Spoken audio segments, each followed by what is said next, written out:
Jack Chrysler presents Tales of Tomorrow.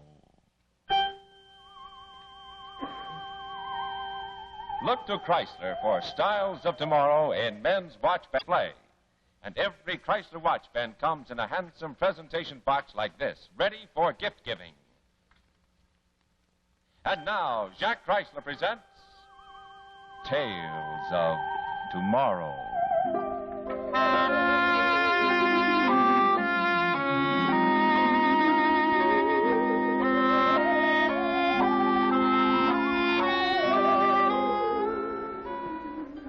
Order in the court. Man is on trial for his life. If there are any more interruptions by the public, I shall order the courtroom cleared. The prosecutor will continue his cross-examination of the defendant. Now, Mr. Kemp, how much did you earn last year? You mean from my machine shop? From all sources. About $3,600. And with this $3,600, you had to support yourself, your mother, and buy equipment for the shop. That's right. But you're ambitious, Mr. Kemp. I don't understand you. You're an inventor, aren't you?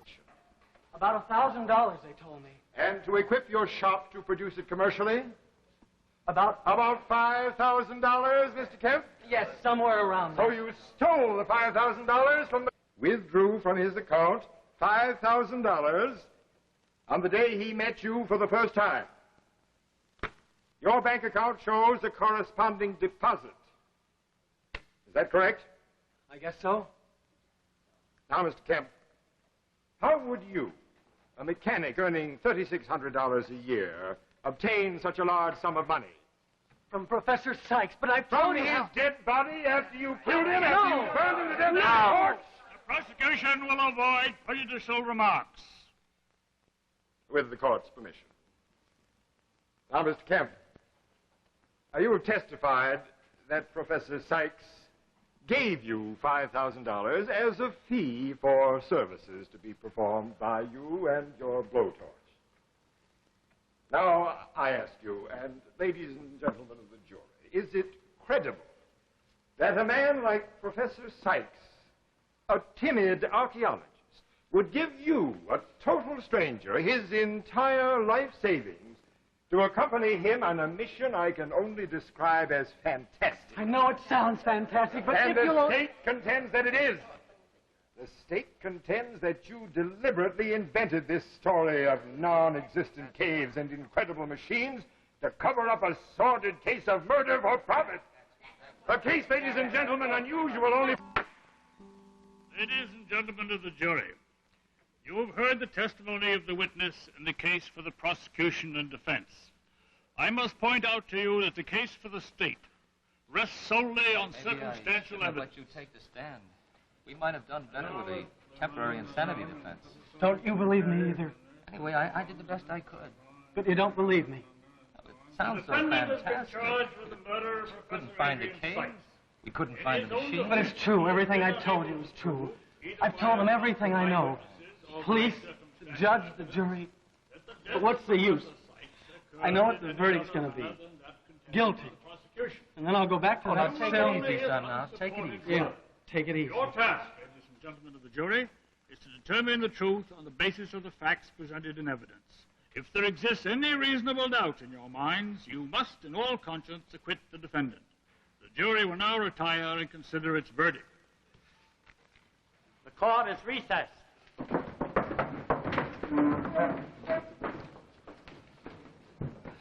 Want some coffee? No, Nothing to do now, you know. I know. Never tell till the jury gets back. See, funny thing about juries. I remember a case once you'd have sworn I'd lost it, and the jury had... Shut up. Leave me alone. Not guilty, they said. Oh, you could have knocked me over with a feather.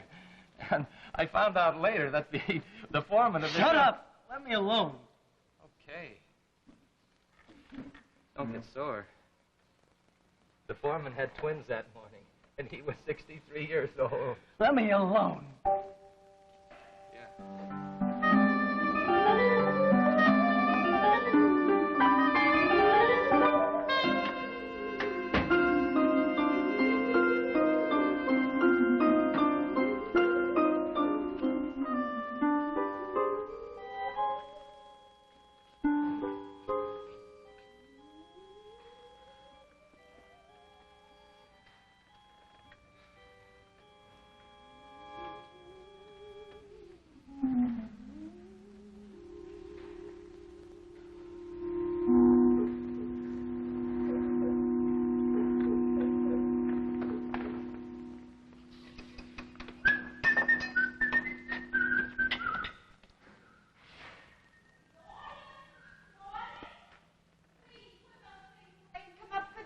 Okay, Ma, I'll be up in a minute.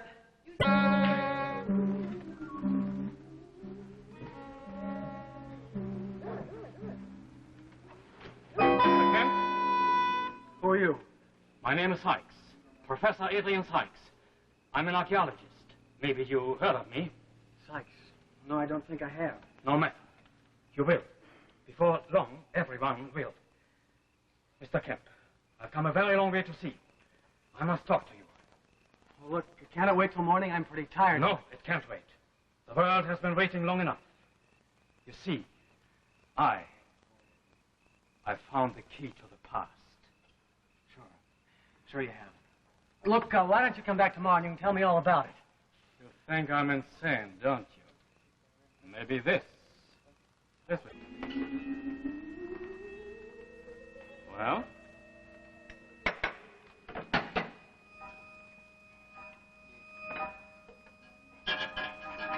You'd do much better if you use that new supercharged torch of yours. What do you know about my torch? I heard about it from a colleague at the university. That's what brought me here. Look, just what do you want? I need your torch. Well, it's not for sale. Now, if you'll excuse me. I don't want to buy it. I want you to help me to open a metal door. Oh, another one of those, huh? Where's your door, Professor? Is it the First National Bank or Fort Knox? Listen to me. Do you know what it means to spend your life digging into the past and getting nowhere? Pottery, relics, dust, nothing until you yourself get part of that dust. While others, with less talent but with money and influence, make discoveries that startle the world. The tomb of King Tutankhamun, the Rosetta Stone. Discoveries that make them famous. And then, one day, you yourself, who have always stood in the shadows of these men, are on the brink of making the greatest discovery of them all. Well, that's very interesting, Professor, but what can I do about it? Everything. With your torch, you can open the door to my cave. To your cave? I found it by accident, years ago. Inside this cave is a machine. Oh, Kemp, you've never seen such a machine. Now, what makes this one so different? This machine has been recording on wire every physical disturbance that has shaken the face of the Earth for the past 1,000,000 years. Oh, now really? Every storm, every earthquake, every tidal wave. It's all there on this wire. This is a piece of it. It took me months of work to get it. Sure. I suppose about 1,000,000 years ago.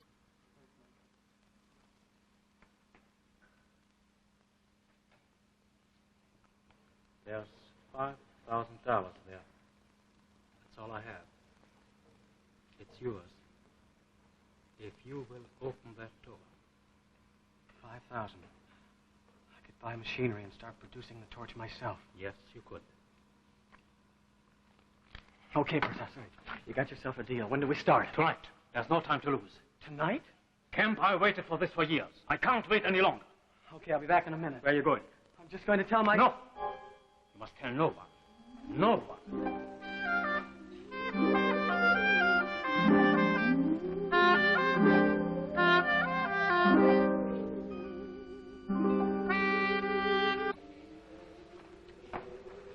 You must be very near. Look, Professor, we drove all night to get here, and we've been combing this area for hours. Now, I'm hot, and I'm tired, and I'm hungry, and there's no door around here. It must be. It must be. Look, Professor, I've been thinking. How did you get into that cave the first time if it's sealed by a door? It was open when I found it the first time. When I returned the second time, it was closed, sealed tight. Who knows? Perhaps I was getting too close to the answer. Yeah, perhaps. But I don't understand it.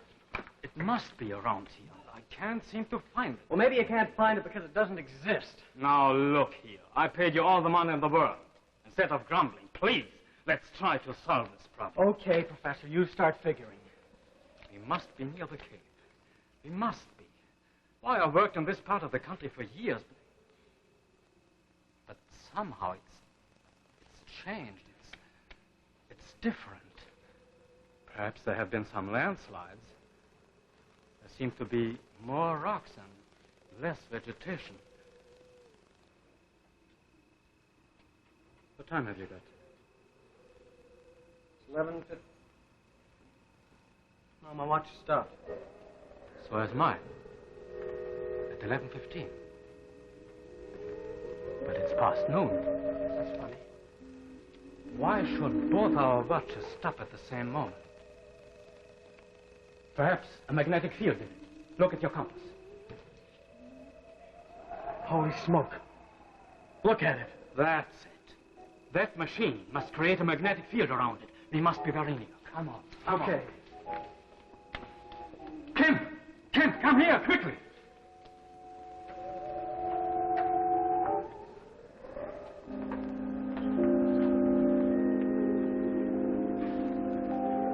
You didn't believe it. Kemp, here it is. It's real. Just as I said. It's real. It's here.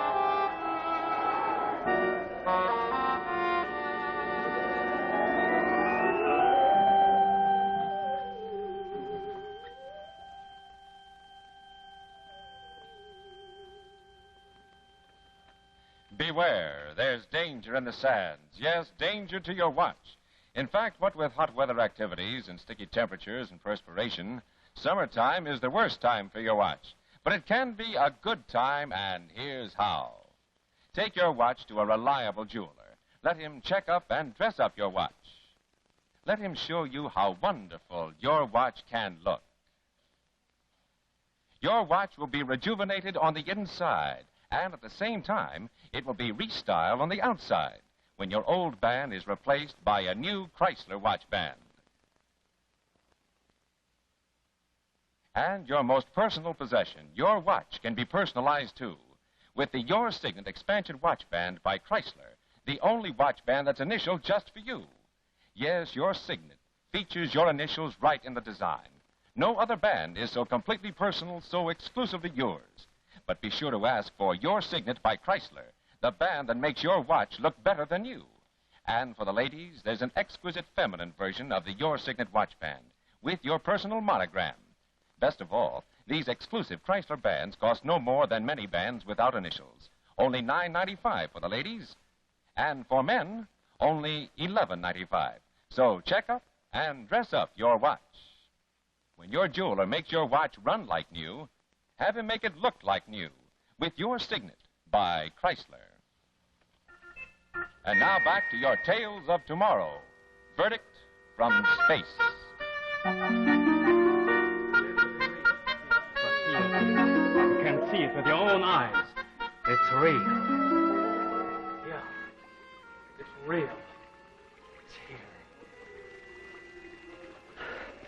I'll start here, Professor, where there should be a locking mechanism of some sort. Something is happening inside the door. It's a heat lock. That's what it is, a heat lock. Well, we don't even need the torch to cut the door. The heat alone will open it.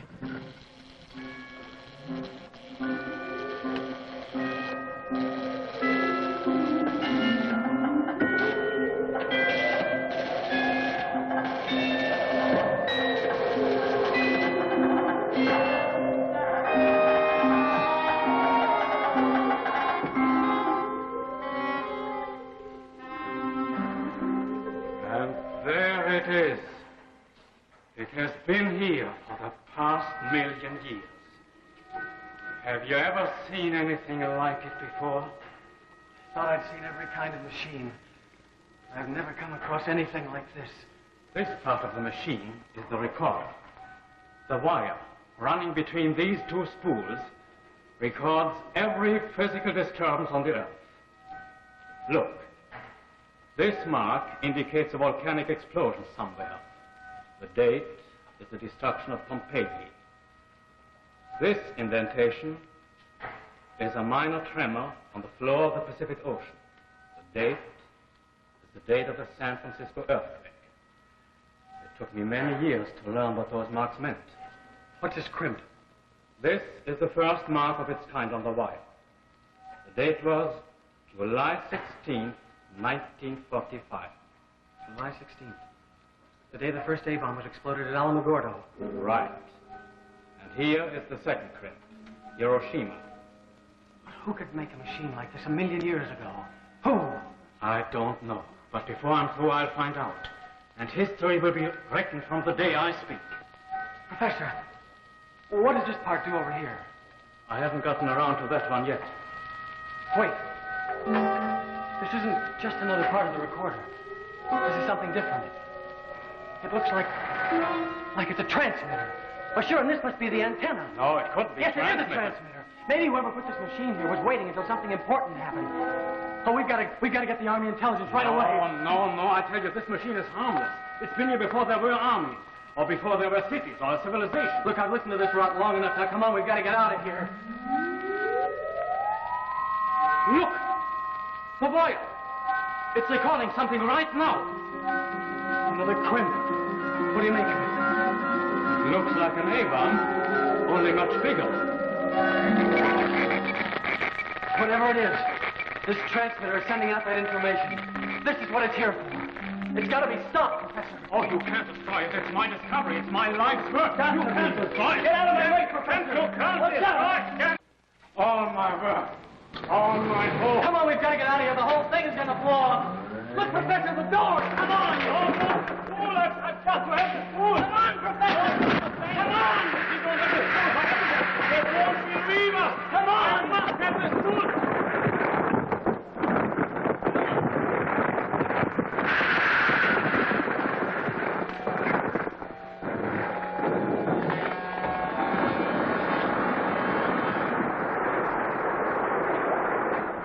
Gone. All gone. Completely demolished. Just as though it had never been there. Gotta get you to a doctor, Professor. No, too late. It's too late, Kemp. You'll be okay if we can just get you to a doctor. Listen to me, Kemp. Promise me. You must tell them everything that has happened.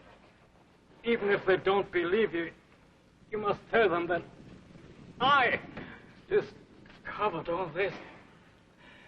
That it was I who...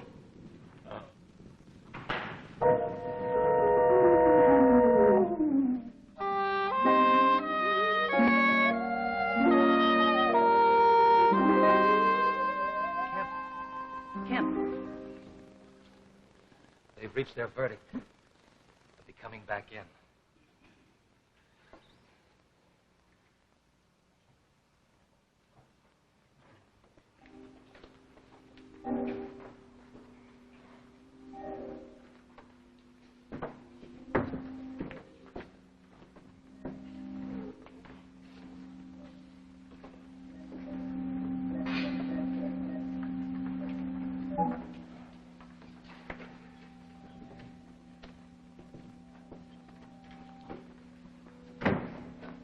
This court is now in session. Everyone... Ladies and gentlemen of the jury, have you reached a verdict? We have, Your Honor. What is your verdict?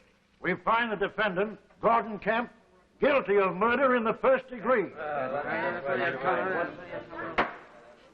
On the basis of the facts presented in this courtroom, I feel that the jury has arrived at the only possible verdict. I wish to thank the jury for the fine services it has rendered to the state. Gordon Kemp, you have heard the verdict arrived at by a jury of your peers in open trial. Have you anything to say in explanation or in extenuation before sentence is passed upon you? I didn't kill Professor Sykes. I'm not guilty. I've told you that again and again. You had your chance, but you wouldn't listen. I tried to explain what that crimp in the wire meant the day the professor and I were in the cave. That wire recorded the first H-bomb explosion. I didn't believe what Professor Sykes told me, but now I know. Somewhere in this universe, someone has been watching us for 1,000,000 years, waiting until we had the secret information when we could power a super-atomic type torch. The deadliest enemy that we have ever had to face is out there in space, ready to destroy us now that we have the H-bomb. Right now, this very minute, he is out there. They're coming. I don't know when they're coming. By whom, Mr. Kemp? Who received this information? I don't know. Someone out there. Someone out in space. Someone who knew that we could threaten them as soon as we had the H-bomb to power spaceships and fight wars in space. The verdict of this jury is that I am guilty of murder. But I am not guilty of anything else that may happen to you or to your wives or to your children. I've tried to tell you everything I know about it. Everything that Professor Sykes told me was true. They're coming. I don't know when they're coming, but they're coming. Somehow they have found that we have developed superatomic power. And now we can be a threat to them. And they don't want that, and they're going to stop us. I don't know when they're coming, but they're coming. And when they do, maybe you'll realize...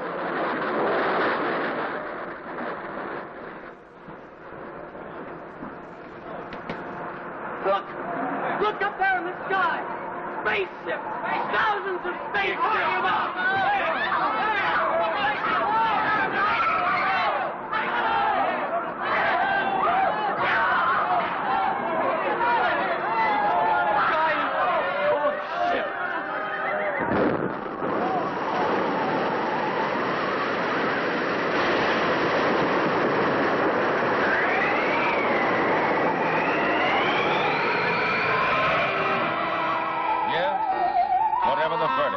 The jury reached.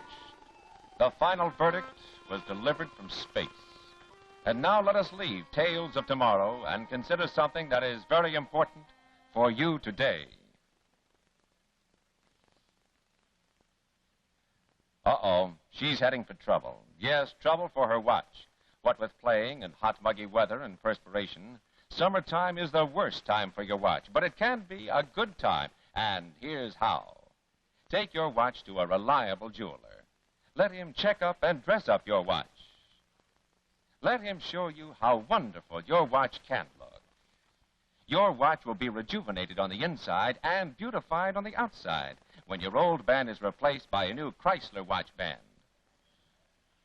Ask your jeweler to show you the Elegant, today's greatest value in ladies' expansion watch bands. Imagine Elegant costs only $4.95. Yes, only $4.95. Notice its simple classic beauty that's always in fashion.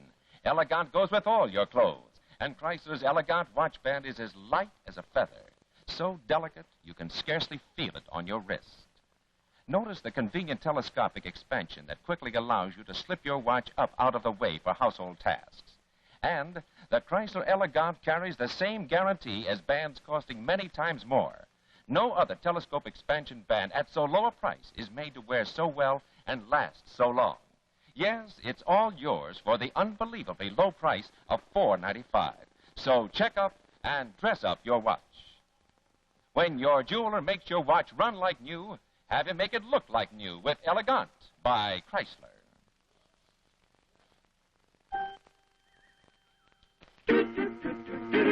Jack Chrysler. Jack Chrysler. On my hand. On your hand. Initial just for me, and so it's my band. It's your band. It's Chrysler. It's Chrysler. For me, too. For you, too. Makes your watch look better than new. Quality, style, and value, too. For the best bands in the land. It's Chrysler. Makes your watch look better than new. Makes it personal just for you. It's Chrysler.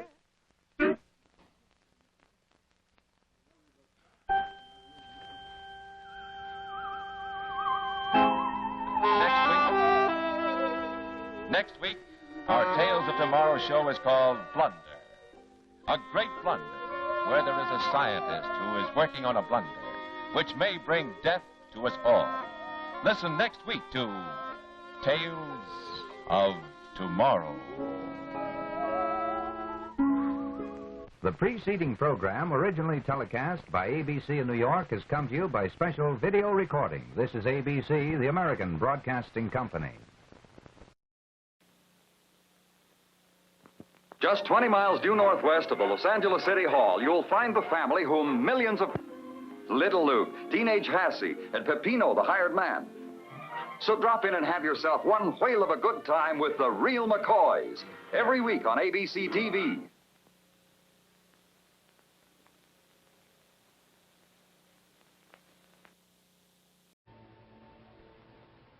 Hello, everyone. Your children asleep by now? Well, as soon as they wake up, tell them all about the wonderful programs planned just for them tomorrow morning over most of these ABC TV stations. Scouting in Action gets the ball rolling with another excellent feature about scouting activities. Then there's Rudy Kazootie. Let your youngsters find out how to get Rudy's magic ring and gold ducats. Remind them to see the popular puppet program tomorrow morning. And for exciting adventure among the planets, there's Space Patrol with Commander Buzz Corey and Cadet Happy. It's rocket-paced action when they take off on Space Patrol. Then, continuing the lively entertainment, Sky King alternates each Saturday with Hail the Champ. Sky King is a modern Westerner who's a high-flying pilot as well as a hard-riding rancher. And on Hail the Champ, young eager beavers compete in all kinds of games and stunts. Don't forget, remind your children about the hours of fun tomorrow morning over most of these ABC TV stations.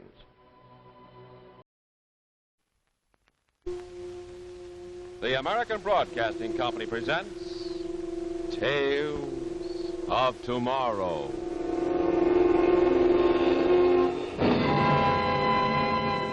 Produced in cooperation with the Science Fiction League of America.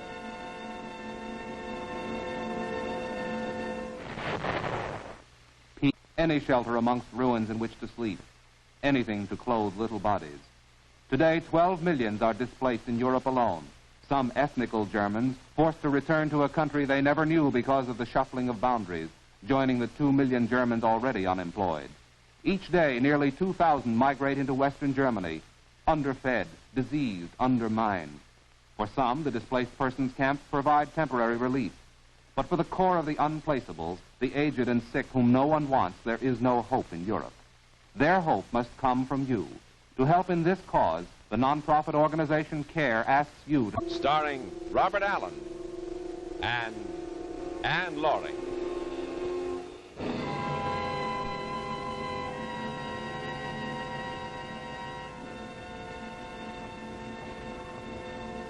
Ladies and gentlemen, this is the Earth.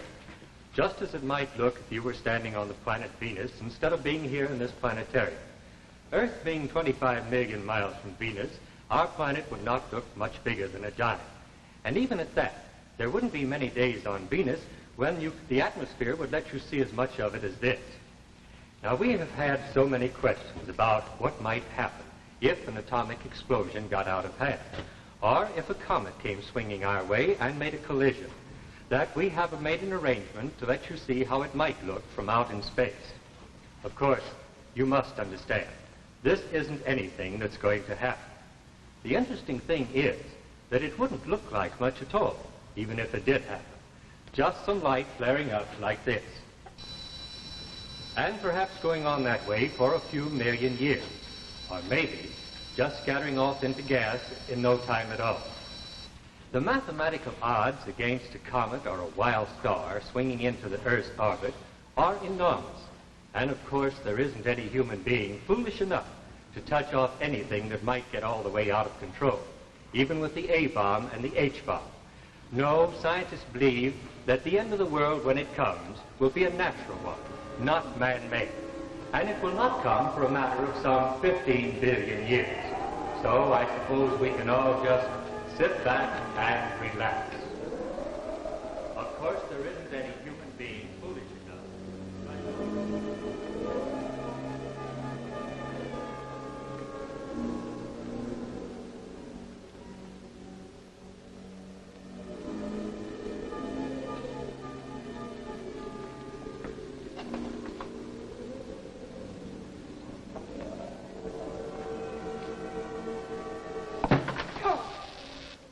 You're not going to... No, Jane. I'm just getting things ready. You see, the activator doesn't work until the switch is thrown. Now, I told you the experiment wouldn't start at 9, and it won't. These last few minutes, Carl, they seem to take longer than all the years you put on this experiment. Well, at 9 o'clock, we'll know the answer. After the activator starts the bismuth reaction. Reaction? But, Carl, you can't go through with it, not until... Jane, I'm not backing out now. I've told you there isn't one chance in 100 of any trouble. 1 chance in 100? I'll call it 1 chance in 1,000. I've gone through these calculations over and over, and the answer is always the same. Bismuth fission is possible. The pile we've built up down in the mine is going to start off a slow, controlled reaction, not an explosion. But you sent Dunning and the others to Tromso, Carl. Wasn't that because of the danger? Their work here was over, Jane. Now, after the reaction starts, then's when our work starts, the making of contracts, hiring a full workforce, getting in the lines to get the power out. Oh, we'll have a natural furnace a mile square and hundreds of yards deep. The whole Arctic Ocean to draw on to supply power for all of Scandinavia. Everson, Dunning and Company's going to be big business, Jane. Very big business. I didn't have to make any contracts in Tromso, Carl. But you wanted to send me away, too. Well, we're stuck out here in the wilderness, darling. Why should a man ask his wife to stay here Yes, Carl, why should you ask me to stay here when that... I never could fool you, could I? You're not sure, are you, Carl? No, don't try to fool me. You're worried, too. Well, all right. Maybe there is one chance in 100 of trouble. I don't suppose there's any point in not facing up to it now. Well, then you do admit that this could go wrong, Carl. That this particular way could be more dangerous than all they've done with uranium and all the other elements. Yes, there is a remote possibility that by splitting the bismuth atom, we might touch off oxygen. Oh. Touch off oxygen? Oh, now, wait a minute, Jane. I just said there was a remote possibility. Theoretically, That's right. Well, then shouldn't you be reading more data, Carl? I mean, you always used to check and recheck your information, and this time you haven't even paid any attention. Carl, there were reports from Dunning and the others, and you haven't even read them. Why, if Joaquim Ortega gives up on this, well, mightn't the danger be the very reason? I don't know that anybody's given up, Anne. Things that are published are months, years behind events, and I could read myself blind and not be 1 millimeter further ahead than I am tonight. And what's the point of reading anything when it's so heavily censored? Oh, look, Jane. This dinner was supposed to be a party, wasn't it? Carl, listen to me. You and Dunning have been working here in secret, but outside the there are secret stage is over, Jane. My final report has probably already been published. Ortega and Stackpole have most likely already seen it. Now, if they want me to hold up the experiment, Jane, it's too late. There's a time for study and a time for action.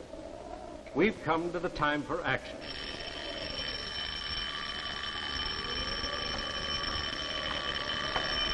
Running at Tromso, calling Carl Everton. Hello. Hello, Hugh. This is Carl. What is it? Carl, are you still holding to the schedule? All set. It goes off at 9. The thing is, someone's been trying to get through on the phone from London. I'm not sure what it's about. I can't take any messages now, Hugh. This is important, Carl. Well, I'll get in touch with you when it's over. I'll be busy till then, so don't try to call me back. Carl, listen to me. You've got to...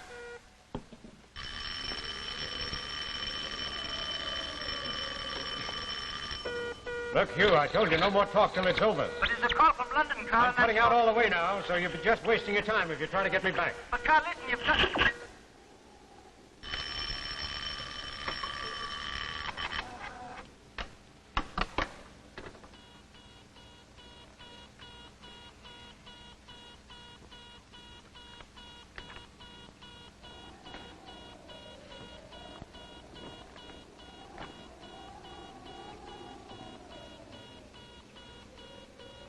Well, here's to the fission of an element they said could never be split.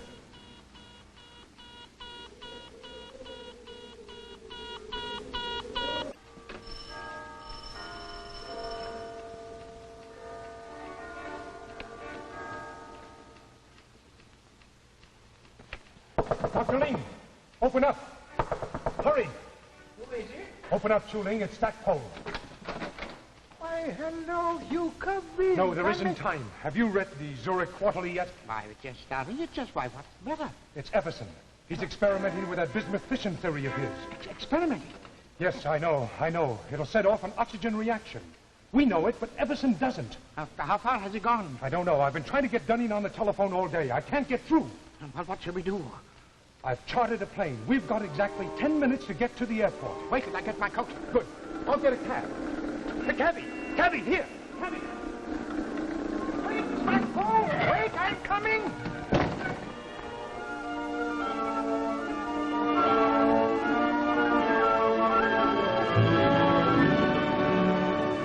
Grandfather, I think you better... In the old stories, Elena, the princess always kissed the one who was sleeping. Grandfather, I didn't mean to wake you. I was just leaving the afternoon mail. Oh, I'm wrong. It was always the princess who was kissed. The famous Dr. Ortega is never wrong. There, and if that makes you a sleeping beauty, don't blame me. At my age, Elena, names mean little, kisses mean much. So whenever you see me dozing, This cable came with the mail? Yes, it came about a half an hour ago. I was wondering whether I should wake you, and then I thought... Is it bad news, Grandfather? Grandfather, the cable, is it bad news? It's from Stackpole in London. He has seen a new report by Everson. Declassified, exactly for him to see. He must have seen it by now. He always reads everything that you... Yes. Everson always used to read everything in his field. But he has been cut off from all of us up there for years.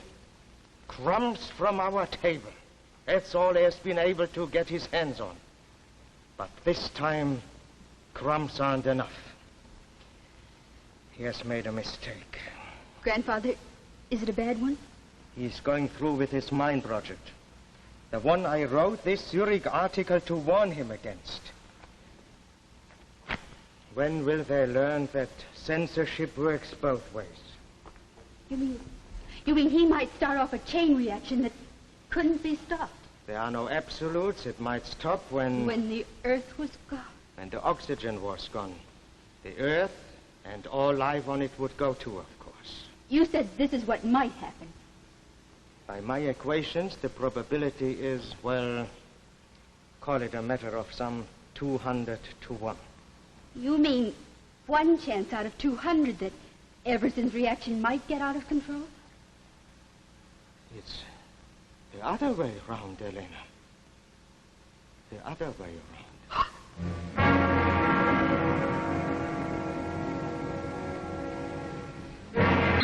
To Washington. To the President. Yes? The President of the United States. Dunning, you don't seem to understand. Everson hasn't allowed for the factor of K under pressure. I'm an engineer, Stackpole, not a nuclear physicist like yourself and your friend here. I've read your article through twice, and I can see nothing that affects our plans at the mine. If you will excuse me, Mr. Dunning, there might not be 20 people in the world who could understand this warning which Dr. Ortega has written. But Carl Everson is one of them. If he is proceeding... 3, maybe 4 days now. Dunning, we're wasting time, and there may not be much of it left for any of us. You said that you were in touch with him not 10 minutes ago. Will you please get in touch with him again? I'll tell him that you didn't want us to interrupt him. I'll tell him that black is white. Anything, if you'll just let us read these equations to him. Gentlemen, I'm sorry, but I cannot do such a... beg your pardon, Mr. Dunning. We haven't much time left in which to avert this error. The radio, if you please. Well, I'll be... The radio, if you please, Mr. Dunning.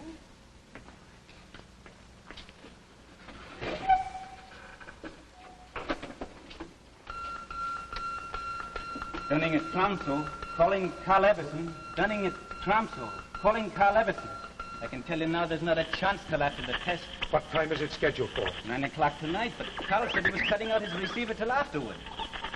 Look, Dunning this may be only an outside chance. It doesn't need both of us.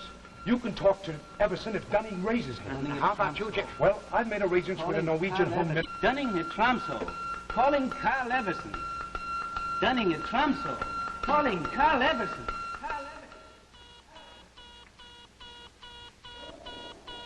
Look, Jane, can't you remember that this is a celebration? In exactly 18 minutes, we'll be showing the world a wonder that'll still be supplying light and heat and power for centuries to come. What about the children, Carl? What happens to the children of the world? Well, they'll be born into a world of plenty. Food, heat, shelter for all. No, I mean, if this goes wrong. It can't go wrong. But, Carl, if it does. If it does, Jane, and that's a very big if, there won't be time for them to suffer. I think I'd like my drink now, Carl.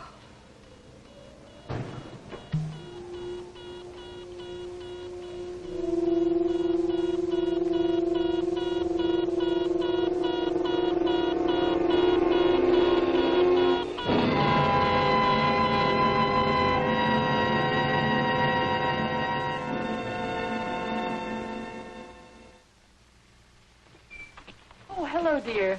Have a good day? Payday is always a good day, sweetheart. By the way, there was another defense bond in the pay envelope. Here, add this one to the pile. You've certainly saved a lot since you joined the payroll savings plan. I'll say. In times like these, the only way to save is to save before we spend. And the easiest way to save is with United States savings bonds. By putting in only $7.50 a week, in 10 years you'll have bonds and interest worth more than $4,300. Meanwhile, your savings will be helping to make your country strong, for savings bonds are defense bonds. Sign up for bonds where you work or bank. Defense is your job. Buy defense bonds. And now we return to our tale of tomorrow, Blunder.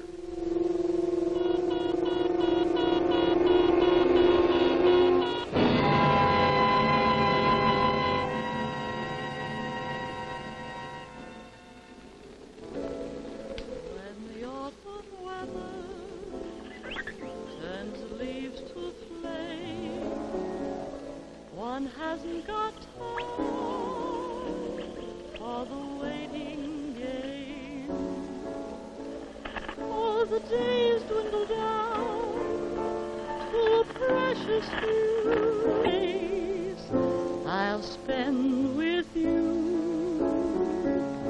These precious days I'll spend. We interrupt this program to relay an urgent warning to Carl Everson. To Carl Everson, to Carl Everson. Dr. Ortega of America asks you to hold off until he can talk with you. Don't start the reaction. Hold off and call Tromso. Dr. Ortega asks you to hold off and call Tromso.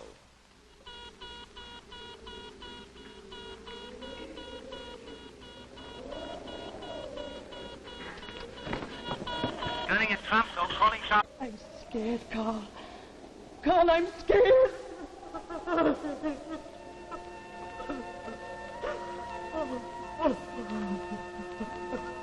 I'm sorry, Jane.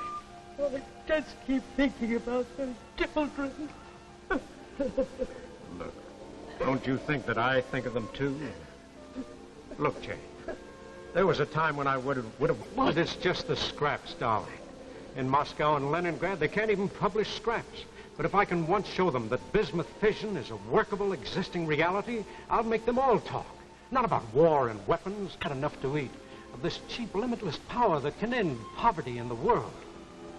Oh, Carl.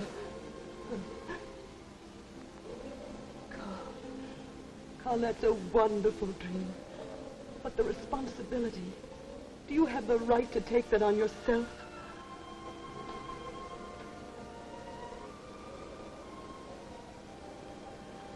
Talk to Hugh once more. What good will that do, darling? We know this is going to work. It's for all those children, for the whole world. It's got to work.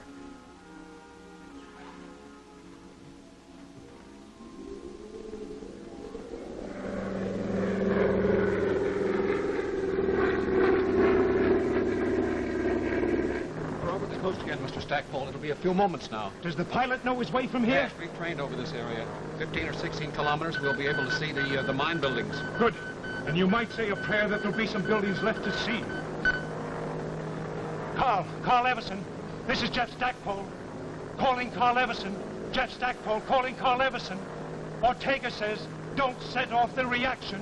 You're forgetting a factor of K. You're forgetting a factor of... There's something wrong with the radio. Oh, yes, here he is. You got it? Carl Everson. This is Jeff Stackpole. Coming in on a plane. We'll be in over the mine within minutes. We'll land by paratroop in the open spaces just north of you. Carl Everson, this is Jeff Stackpole. Stackpole calling Carl Everson. Stackpole calling Carl Everson. Stackpole calling Carl Everson. They haven't. Well, please have them keep trying. Yes, it's top priority and very urgent. Thank you.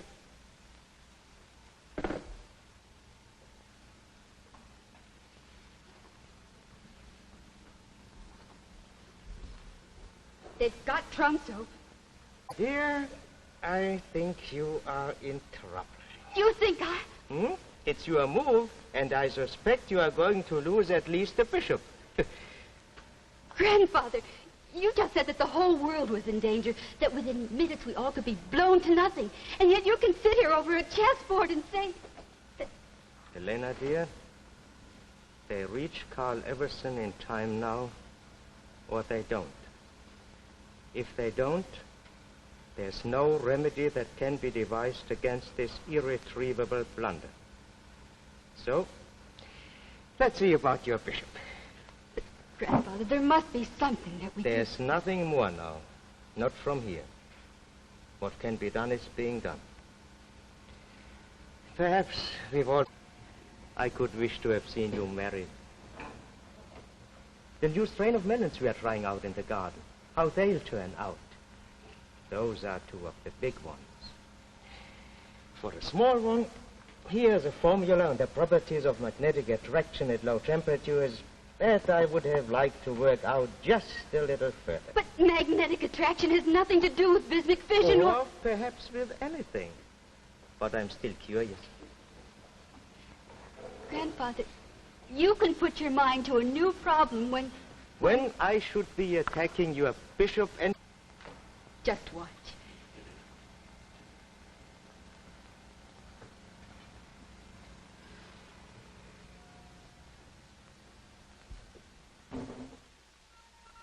Urgent warning to Carl Everson. Urgent warning to Carl Everson. Don't touch off the reaction. Don't touch off the reaction if you see or hear a plane approaching that is Stackpole trying to help you. Urgent warning to Carl Everson. Dr. Ortega says you're wrong, absolutely, positively wrong. Urgent warning to Carl Everson. Urgent warning to Carl Everson. Calling Carl Everson. Stackpole calling Carl Everson. Jump.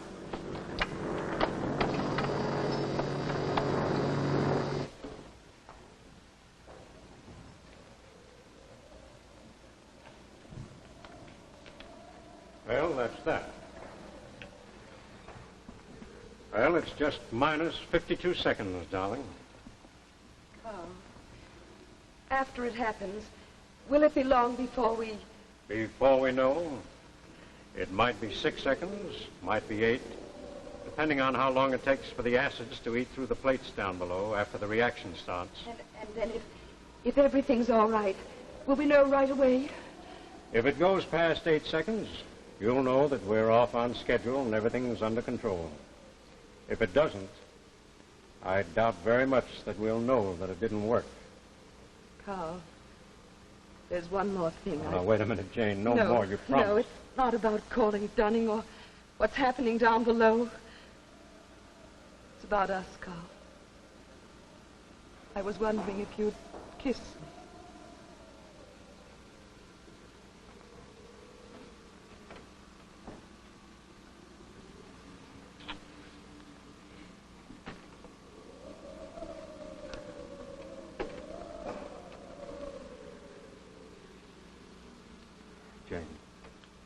If you say now that I shouldn't... No. I'm ready now.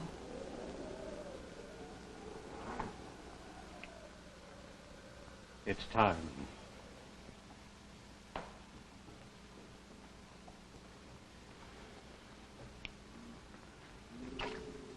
Well, here's to the future. To the future, Carl. Whatever it brings.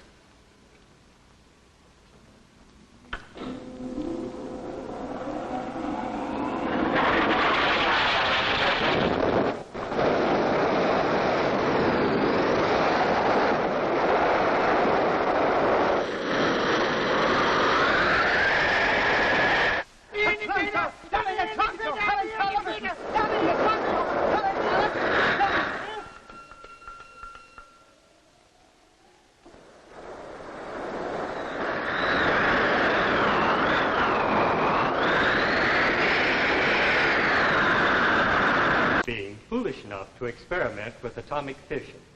Our scientists know exactly what they are doing. There isn't a possible chance of a blunder.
Tune in next week at this same time when Tales of Tomorrow will bring into your home an exciting television play, A Child is Crying.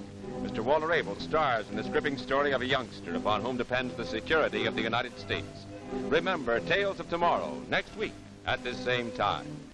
The preceding program, originally telecast by ABC in New York, has come to you by special video recording. This is ABC, the American Broadcasting Company.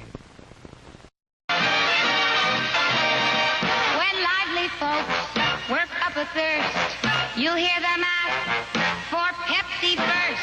They choose the right one, the modern light one. Now it's Pepsi for those who think young. There's more action in today's lively life. More Pepsi, too. For nothing drenches your thirst better than a cold, inviting Pepsi-Cola. So go ahead. Think young. Say Pepsi, please. When you say Pepsi, please, you're putting yourself among people who like their leisure. With Pepsi, the drink that's young. And pick the drink that lets you drink young as you think. Yes, get the right one, the modern light one. Now it's Pepsi for those who think young.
Lily, would you mind repeating that, please?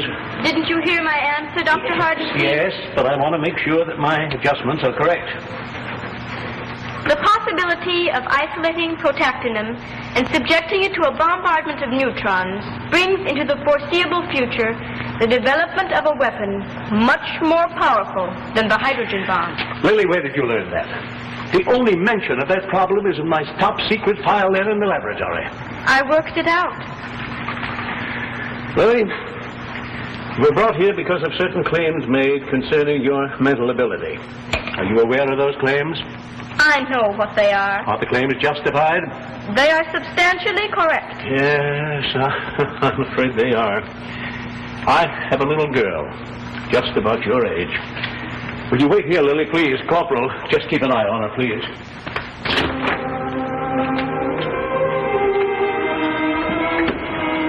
Doctor. Mrs. Massner, you should be very proud of your daughter. She is an extraordinary child. Can I? No, I'm sorry. You'll be able to see her in just a few minutes. Yes.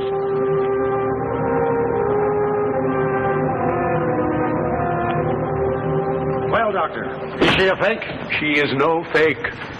That 9-year-old girl has a mentality equal to some of our most brilliant physicists.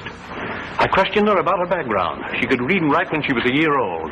At 2 1/2, she was doing quadratic equations, and now she can carry on a conversation concerning mathematical concepts that I have difficulty in following. Well, how do you account for it, Doctor?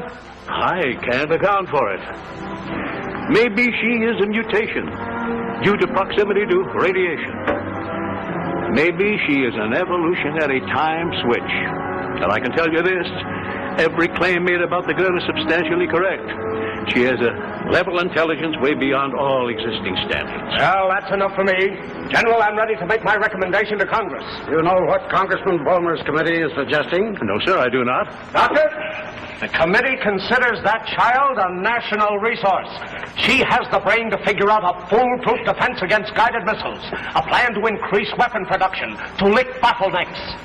And we propose that she be kept here for that purpose. Congressman, she's still a child. You said yourself she had intelligence beyond all existing standards. Well, she has, but she's still a child. She has to have the human relationship of a child, the environment of a child, all the security and affection that a growing girl needs. Security? She'll be under 24-hour guard. That's enough security for anybody. And as far as affection goes, if she does her job well, we'll all love her. What about her mother? Leave that to me. Ardenstein, get the heads of the departments together. I want all existing problems ready for a presentation to Lily Massler at 4 o'clock this afternoon. That's all for now.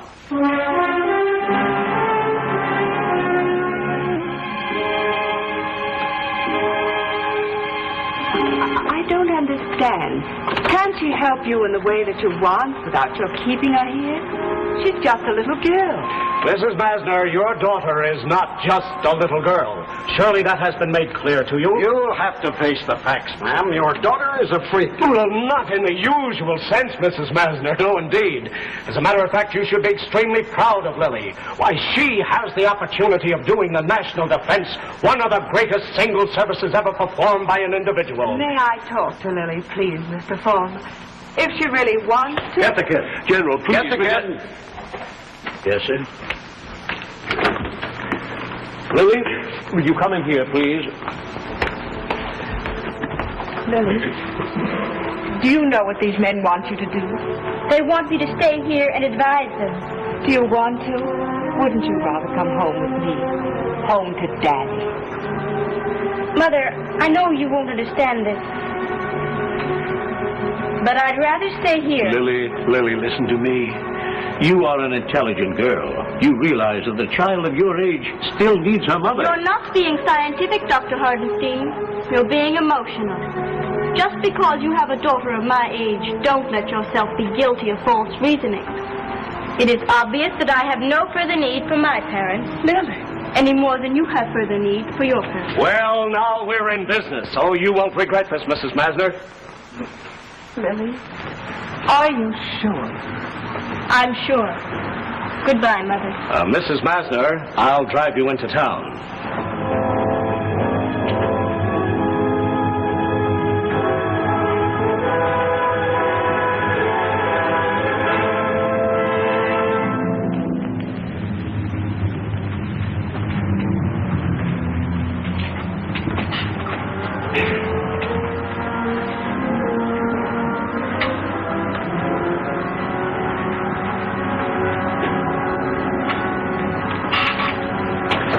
Determined that it is necessary to reassemble the protactitron so that the positive ions to be accelerated are introduced at the center of the D system, where they are repelled by the positive D1 and attracted by the negative D2.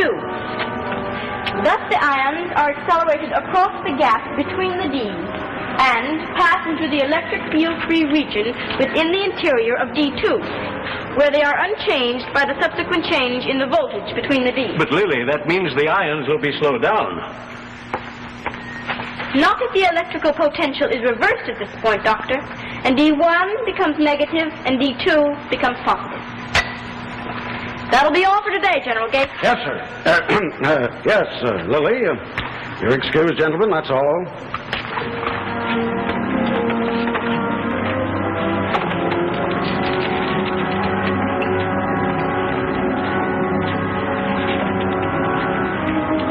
Well, Lily, you're getting there. We're getting there. In the 6 weeks that you've been here, we've accomplished more than we have in the last couple of years. But listen, I've never brought this subject up before, but I would like to know. All the head doctors in the country have broken out into print about why you are the way you are. Now, I'd like to know your opinion. Why do you think you're such a deviation from the norm? There is nothing to be gained by giving you that information. Now, just a minute there. You may be a big brain, but I'm still the commanding officer here. And when I give an order or ask a question, I expect an answer. An accurate answer. Politely tendered. Is that clear? Neither is there anything to be gained by taking this childish attitude, Gates. Why, you little shrimp, I could have you court-martialed. I could also take you across my knee.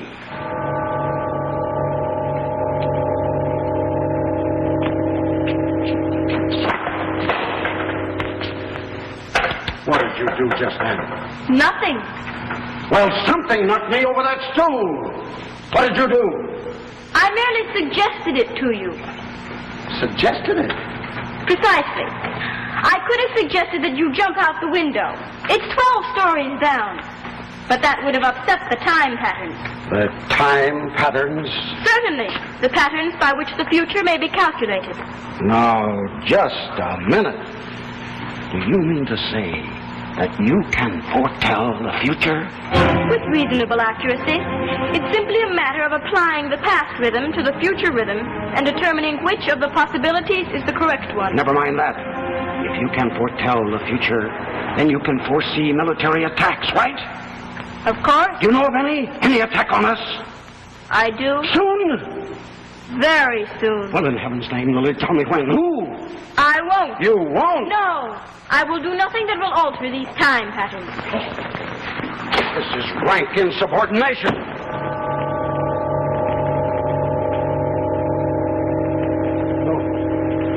No, wait. All right. Stop.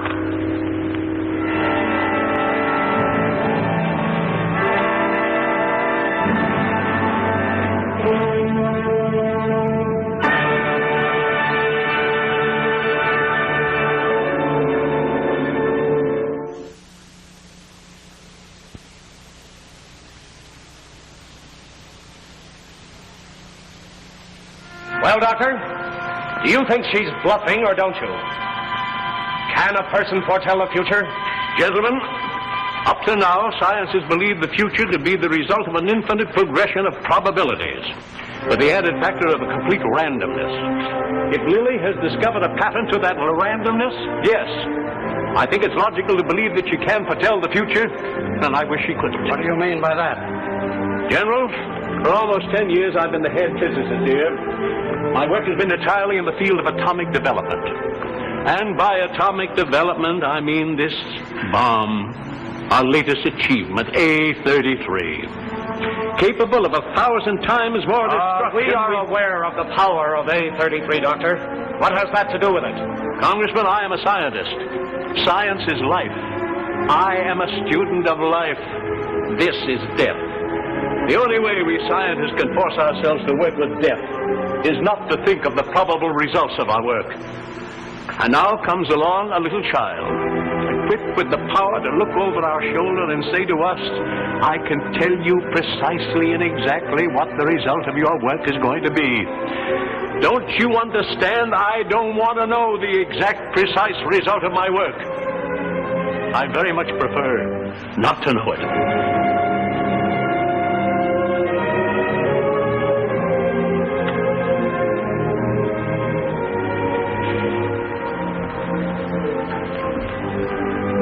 Doctor, that girl's got information concerning an imminent attack on this country, and she's holding out on us.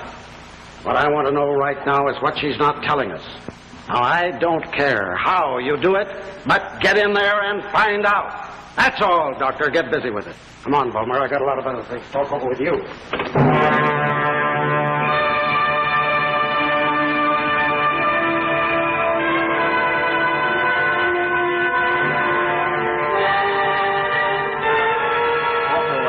I'd like to speak with Lily for a few moments alone. Well, Lily, how are you feeling? I'm very well, thank you. I've been reading your book, Science the Savior. Do you think science will save the world, Doctor? Lily, have you any information to the contrary? That means you've been talking to General Gates. I'm not going to tell you what you want to know, Doctor. It's a waste of time to ask me. Now, Lily, you are too good a scientist to be guilty of false conclusions. It is not what I want to know. It's what I have been instructed to find out. You know that I have a little girl just about your age back in Massachusetts? I think I mentioned that before. Yes. What's her name? Amanda.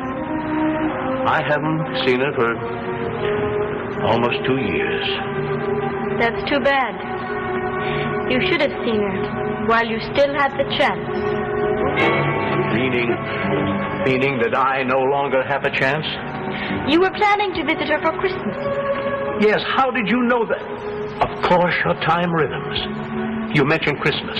This is August. Are you saying that within 4 months... I'm saying nothing. But you inferred it. Inference has value only when supported by demonstrable facts. I like you, Doctor. You're the only one who hasn't treated me like a freak. Please don't ask me to tell you things I mustn't tell you. Lily, why are you withholding this information? You must understand how important it is. Now, didn't you read in this book, Chapter 7, the section on humanism and science? Yes, I read it. Are you practicing it now? Science is life, you say. Are you helping to progress life? Are you? More than you know. By refusing to tell us about this proposed attack so we can prepare for it and save lives. And how would you prepare for this attack? No! I'll tell you. You would prepare for it by striking first. And then the enemy would retaliate. And then you would strike again. The weapons would become deadlier and deadlier. The suffering and the destruction would become greater and greater. Soon the earth would be completely uninhabitable. Science, instead of being the savior, would become the destroyer.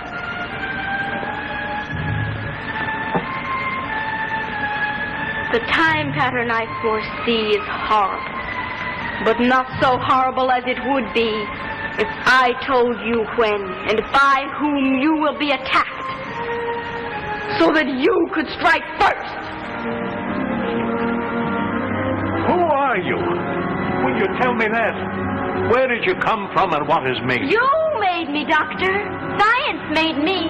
The discovery of how to split the atom and make destructive weapons of a size and power never before contemplated made me. I'm a direct evolutionary product. Like the man who invented the wheel. He was born because he was necessary to the survival of humanity. Are you a necessary product for humanity's survival? I am. The use of atomic energy has made knowledge of the future indispensable to survival.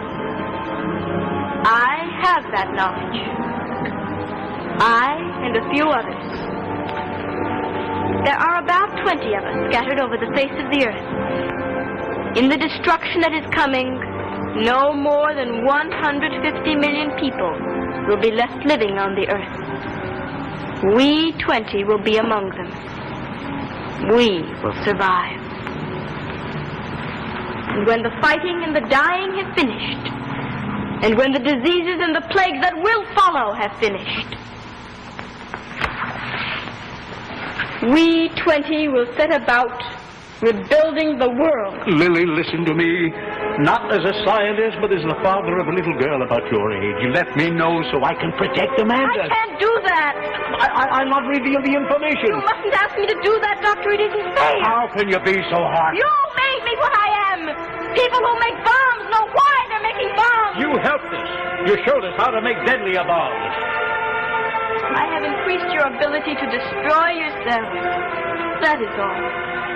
I have hastened the process, knowing that my effectiveness cannot begin until yours is over. And my daughter. You have sacrificed your daughter. I can tell you only to what extent you've sacrificed her. Tell me, please. Lily, you must. You must tell me.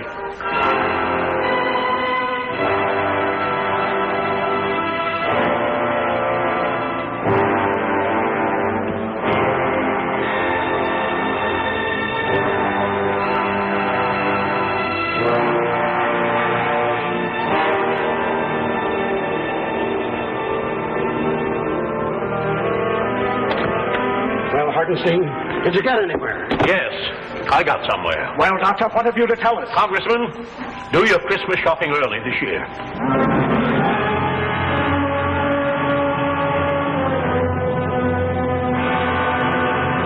Against it. I am dead set against it. To inject veramine into that child? We're not asking your opinion, Doctor. We're asking facts. Now, this veramine is supposed to be able to get the truth out of a stone.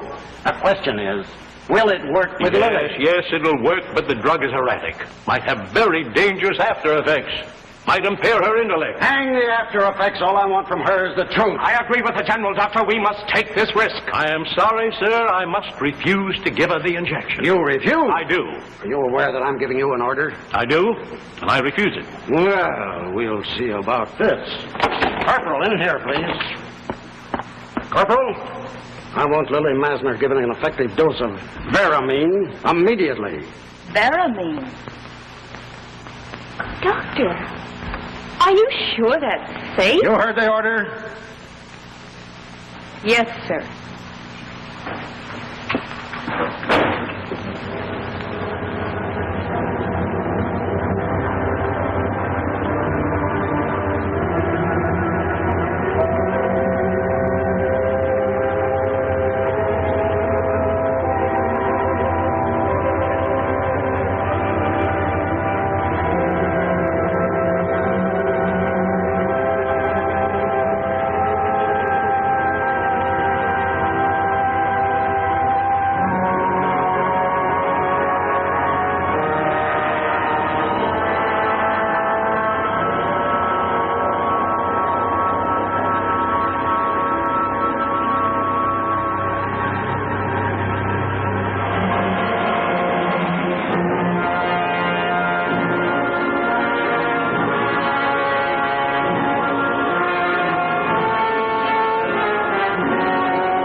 That's the way it acts. Put into the laboratory with her, quick!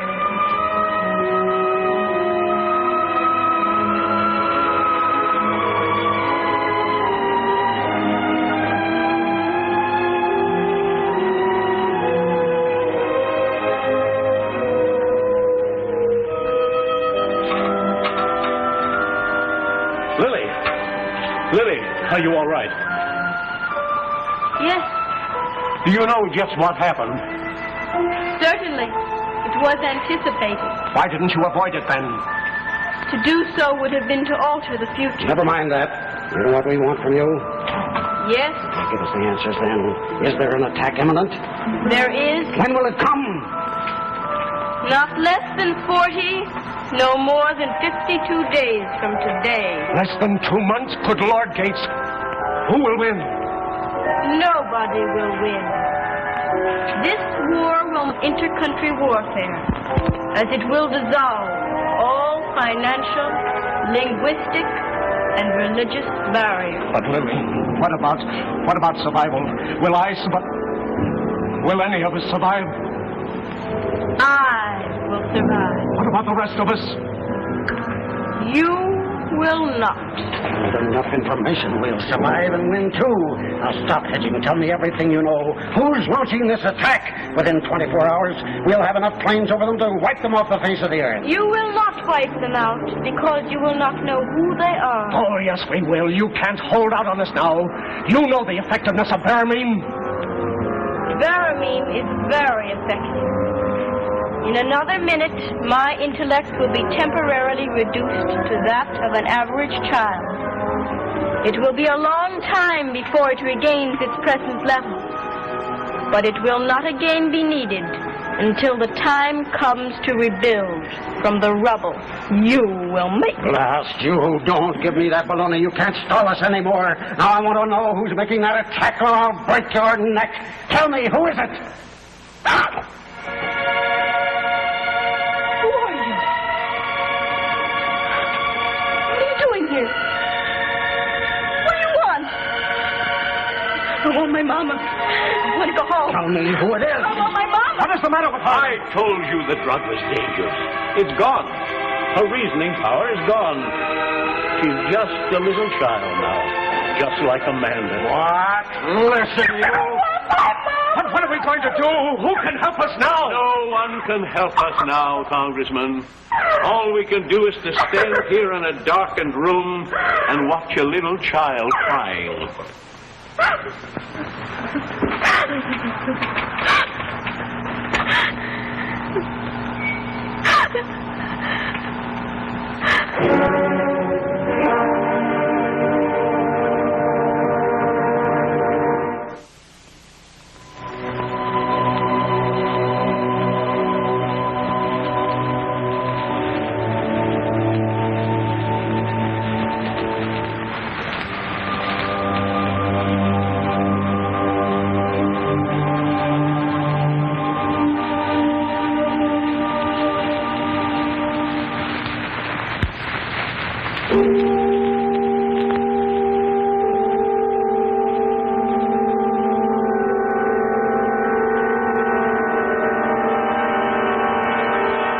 And by Mobil.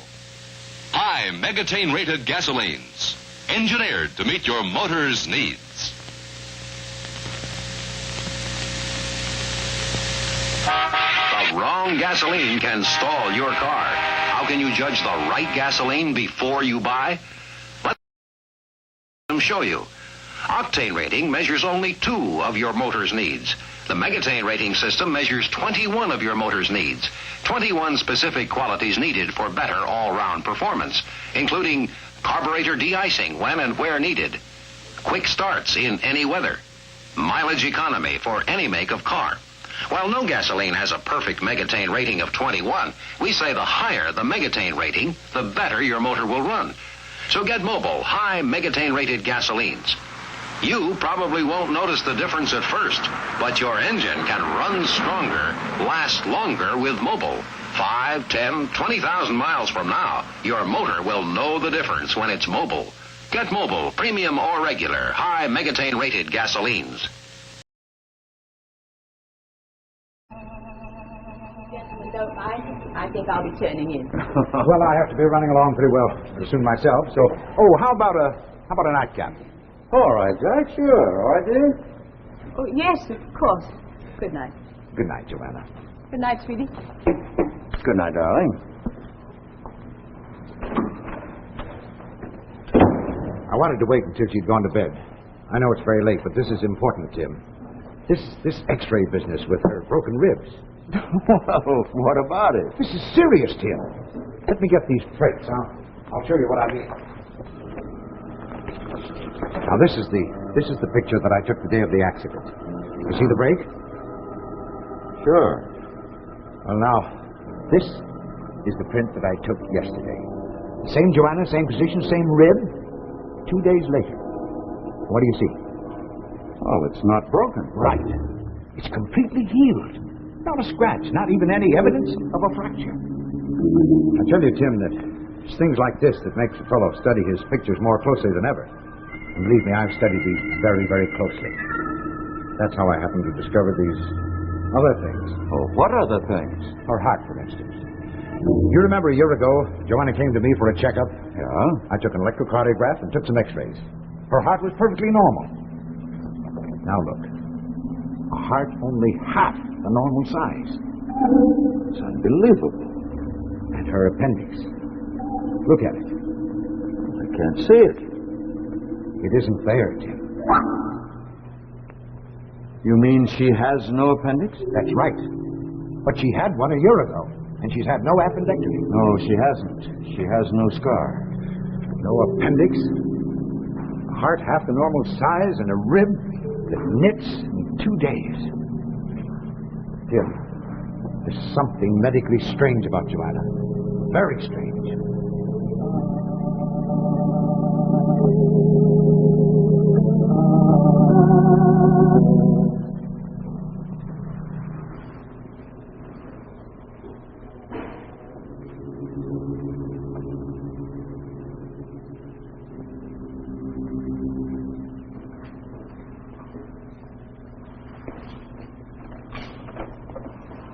Oh, I thought you'd be asleep, dear. Jack gone? Yes. He tells me that your broken rib is mended perfectly. Yes, he told me. What else was he saying? Oh, nothing. We just talked. Just talk? Yes, well, it's not important, dear. Just a lot of nonsense about your heart getting smaller, your rib mending so fast, something about your appendix. Tim, sit down. Sit down. You've got to talk about something, Tim. I didn't intend for you to find out so soon. Find out what, dear? How can I make you understand? Tim, I'm changed. I was afraid that Jack would notice something when I went to him about the broken rib. I hoped he wouldn't. But perhaps it's better that we talk about it now. What are you trying to say, dear? I'm changing. I'm changing in many ways, not just the size of my heart or appendix. Other things that even Jack doesn't know about. That's the part of it, but only a small part. I've discovered things about myself. Things that are sometimes strange, sometimes even frightening. Tim, I can do things I don't think anybody else can do. I can control objects. I can make things move, in other words, Tim. Joanna, in heaven's name, stop saying things like that. Please, darling, you must be ill. Oh, I'm not. Now, look, dear, you're exhausted. You're worn out. Let's pack up and go away No, tomorrow. evidently, I must show you, Tim. Tim, look. Look.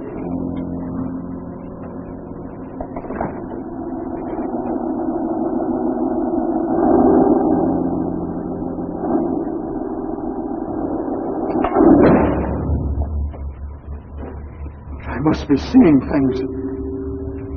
But what is it? What is this? Listen to me. I have the power to do lots of things other people can't do. That's what I'm trying to explain to you. I think that I'm becoming an entirely new kind of human being. I'm developing every day. I'm learning things. I'm growing stronger. It's almost as if I were just growing up, reaching maturity. Tim, look in the top drawer of the bureau. Go ahead, please.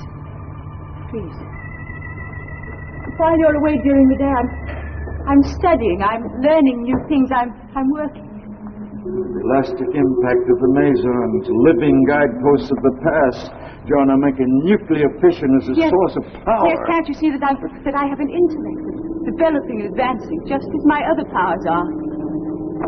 This is frightening. I can't understand it, dear. What about us? What is all going to lead to? I don't know. Already I've grown beyond you. In a few months, a few weeks, even. Then you have to stop it, dear. You I can't stop it. Can you expect a plant to stop growing? Can you make it go back into a seed? I can't help it. I'm becoming a different being. Oh, my darling, I can't take you with me. I can't take you with me. Darling, I love you. I love you. I love you with all my heart. But soon that love will change. It'll be the kind of love that we have for Champ. The sort of love you have for a lower species. Oh, forgive me, my darling. I don't want that to happen. I couldn't bear it. So I think we'd better make the break now. Oh, no. Yes, while we have the right memories, pleasant memories, not bitter ones. Can you understand that, my precious? I wanted it to take longer. But now you found out too soon. We'd better face it. But now, leaving you still hurts. It hurts very much.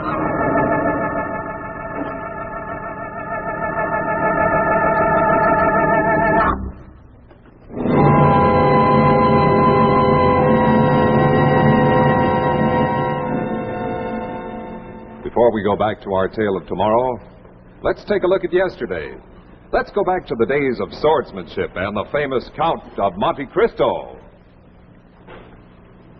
On guard! Defend yourself!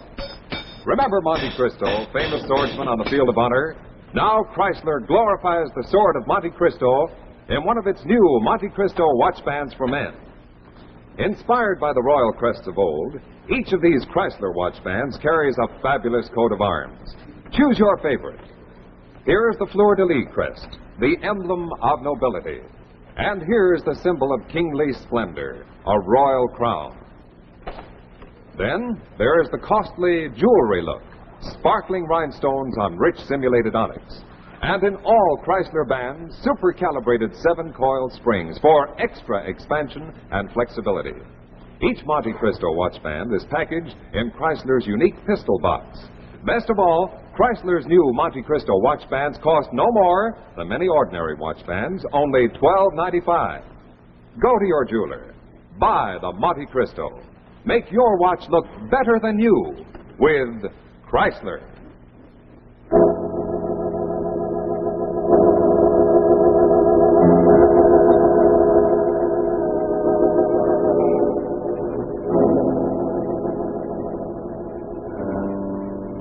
Quite a story. Quite a story.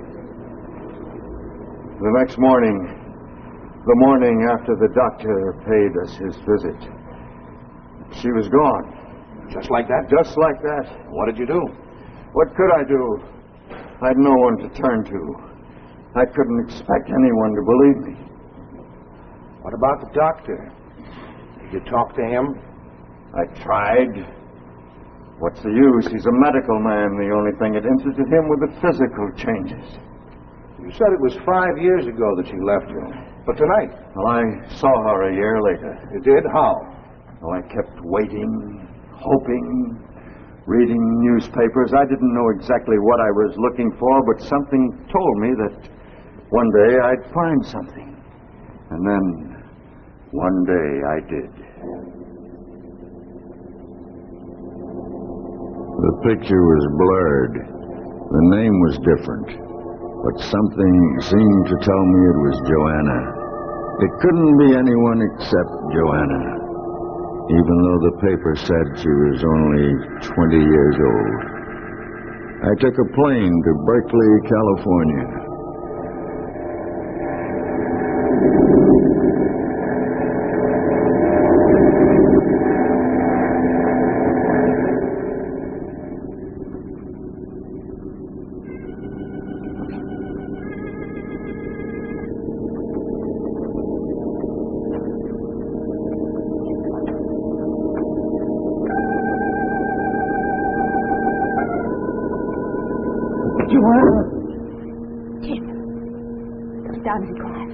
Here is Marion Parker's. Joanna, you've come back to me. You've got to come back to me. Don't be silly.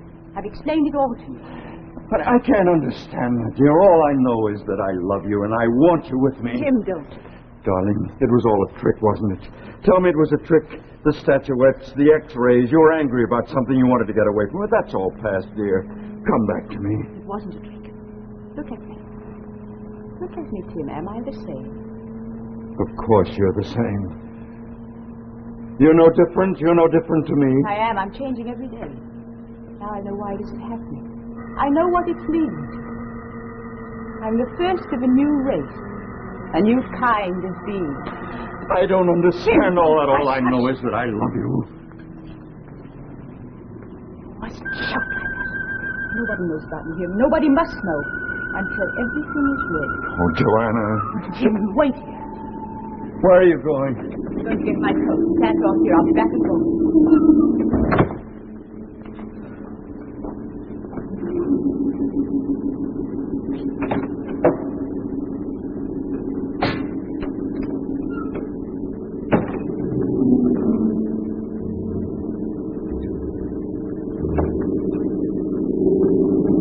Joanna. Wait. Joanna. Joanna!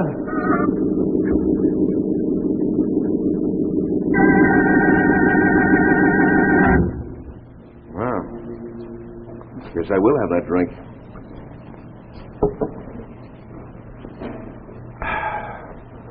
Broom closet, huh?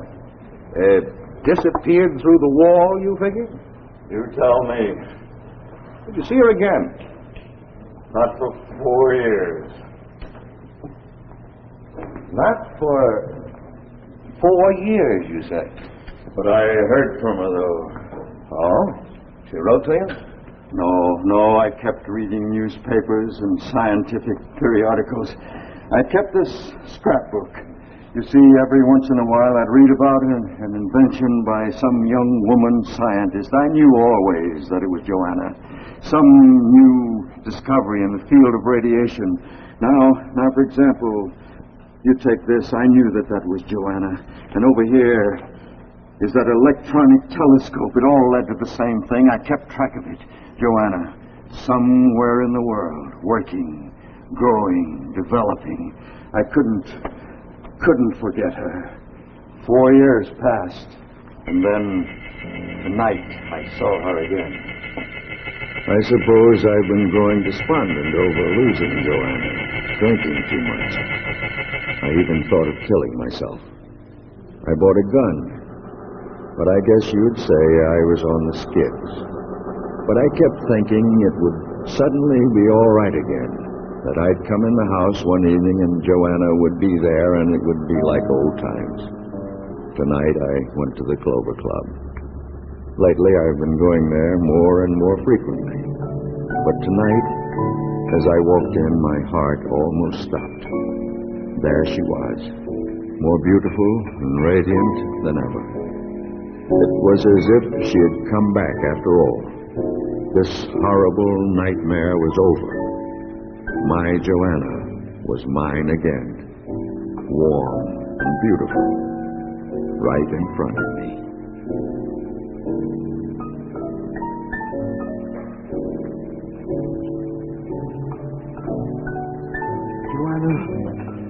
Joanna, darling, Joanna, you've come back to me. I'm waiting for someone else. Go away and leave me alone. Joanna, darling, I still love you.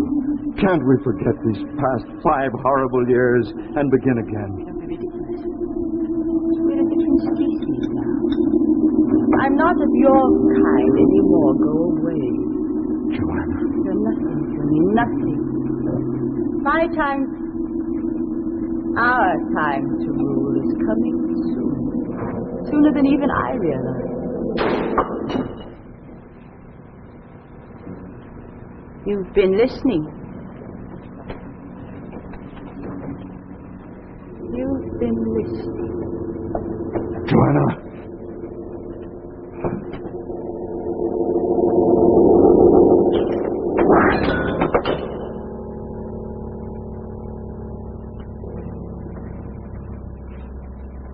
Joanna, you've killed him.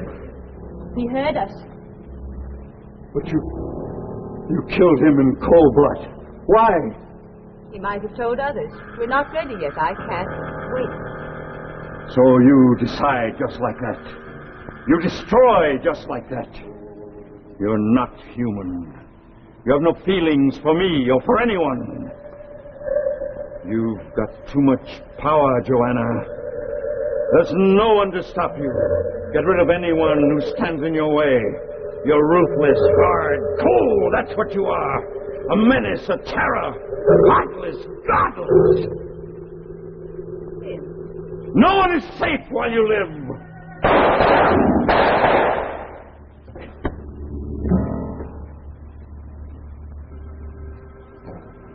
And you ran all the way home after you shot her? You didn't stop anywhere? No, I came right home. I suppose it's murder. I'd call it execution. She was my wife, but she wasn't human anymore. She could have made the world unfit to live in. If I hadn't killed her, someone else would have. People like her have got to be killed, and killed they will be. This so-called new class will find out that might does not make right now or in the future. You're wrong, Hathaway. Wrong? Joanna is still alive. What? Your bullets couldn't possibly harm Joanna. She's alive and she's waiting for me. Waiting for you? Just as she was waiting for me tonight, when you interfered. When I interfered? Yes. You see, she's not the only one. Between Joanna and me, the new race will begin. What are you saying? Are you trying to tell me that you... Me, Hathaway. Me.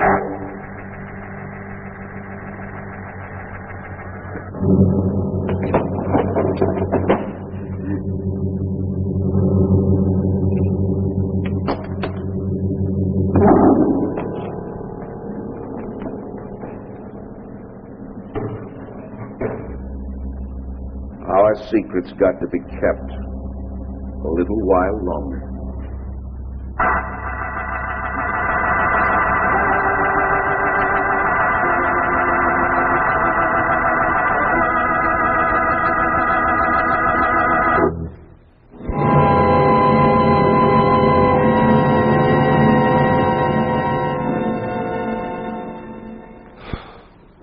So ends our tale of tomorrow. 2 weeks from tonight, look for an exciting new tale of tomorrow, The Crystal Egg by H.G. Wells and starring Thomas Mitchell. And now, a final word from the Chrysler Kids. Jack Chrysler. Jack Chrysler. On my hand. On your hand. Crowned with royal crest to make it look grand. So grand, it's Chrysler. Chrysler. For me too. For you too. Make sure what looks better than new. Quality, style, and value too. It's the best have on hand. It's Chrysler. Make your watch look at its best. The glamour of the royal crest. Chrysler.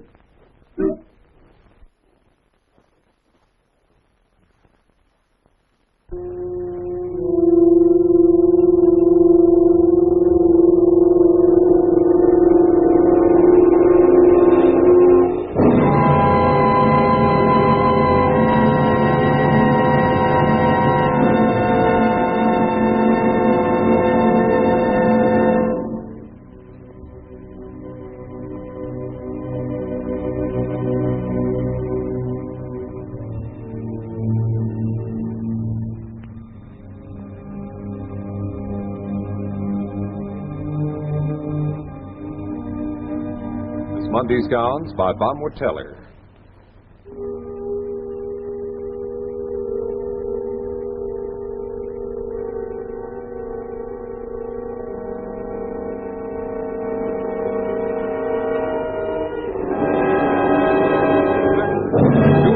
Tonight, Chrysler brings you Thomas Mitchell in H.G. Wells' The Crystal Egg, a new adventure in Tales of Tomorrow.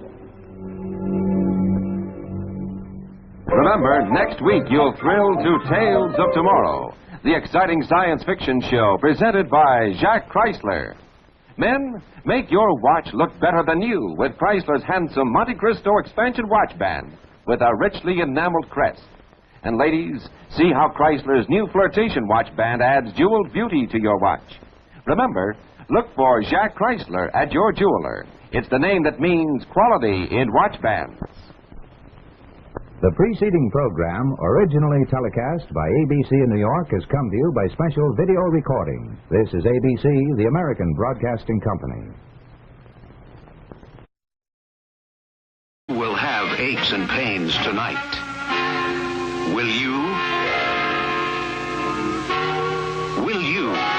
If you suffer from sore aching muscles or minor arthritic rheumatic pain, you need Mentholatum Deep Heating Rub. With its double benefit of deep heating action, plus the pain reliever methyl salicylate that actually penetrates into the skin and gets to work to bring fast relief. You quickly feel its deep heating action. For muscular aches and pains and temporary relief from minor pains of arthritis and rheumatism, get greaseless, stainless Mentholatum Deep Heating Rub.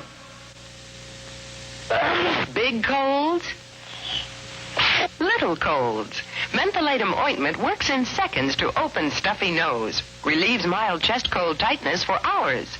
Mentholatum in a vaporizer eases congestion and coughing. To relieve cold miseries, get Mentholatum ointment.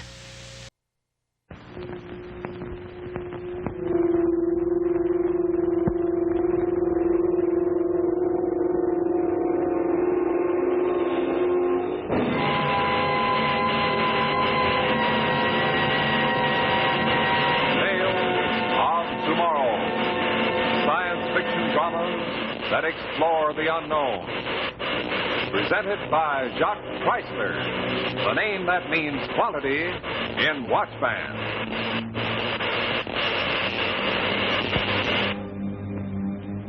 Tonight, our tale of tomorrow is The Crystal Egg by H.G. Wells and starring Thomas Mitchell.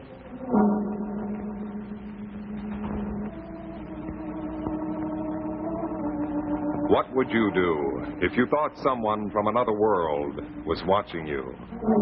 Tonight, we present The Crystal Egg, starring Thomas Mitchell.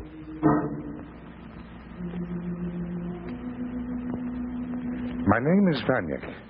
I'm a man of science, and I've been chairman of the physics department at Cambridge these past 10 years. I am, I believe, well respected by my colleagues, and I published several important papers, as well as 3 books. My contribution as a scientist is a matter of record, but this will not help the case I plead, for already some of my colleagues are hinting that I'm acting strangely. Vanyek is having hallucinations, but this affects only me, and there is something else involved. There is involved the welfare of this country, perhaps the world. If something happens to me, this will be the only record of the strange events that started that evening in Cave's shop in the West End.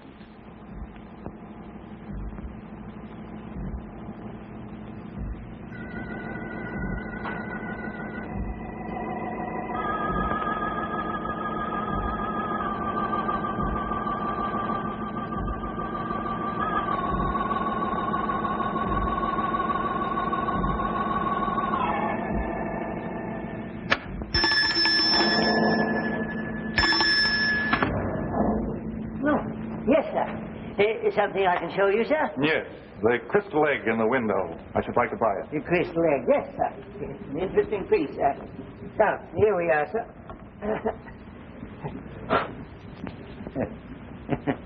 It's a good-looking piece. What? Fine. If you will wrap it, please. Yes, sir.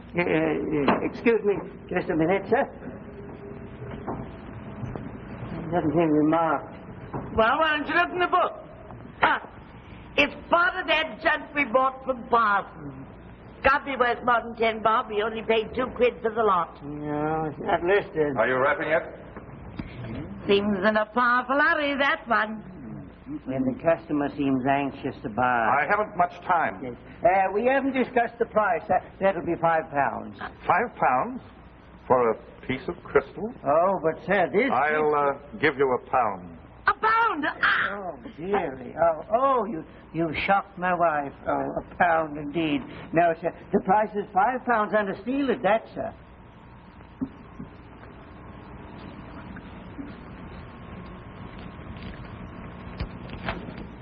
£2.10. That's all I have. I'll hold it, sir. But I was told to... Very well. I'll return with the money. Of course, sir, if someone should come in and be... Hold it for me. The name, please. I said I'd be back. You'll recognize me. Idiot! £5 for a bit of junk like that. He'll never be back. He'll be back. And when he comes next time, I'll tell him I made an error. I should have asked £10. What? Yes, he seemed very anxious to buy the crystal egg. Might it not be possible, dearie, that this is a particularly valuable kind of crystal? I've always wondered about this. It's a strange piece. You're the strange one. Perhaps. I think I'll call Professor Vanyek. I'd like the good professor to take a look at this crystal egg. Oh, you're crazy. I'm crazy.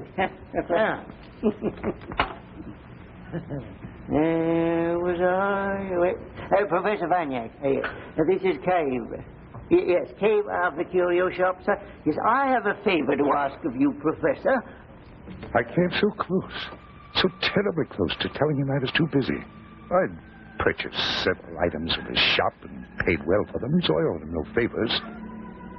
Perhaps I, too, wondered why anybody would pay £5 for a piece of crystal. So I said I'd see him. When that man comes over, we'll never get to the flicks. Did you really have your heart set on it? Well, it's not that important. But perhaps we could tomorrow night. That I most definitely promise.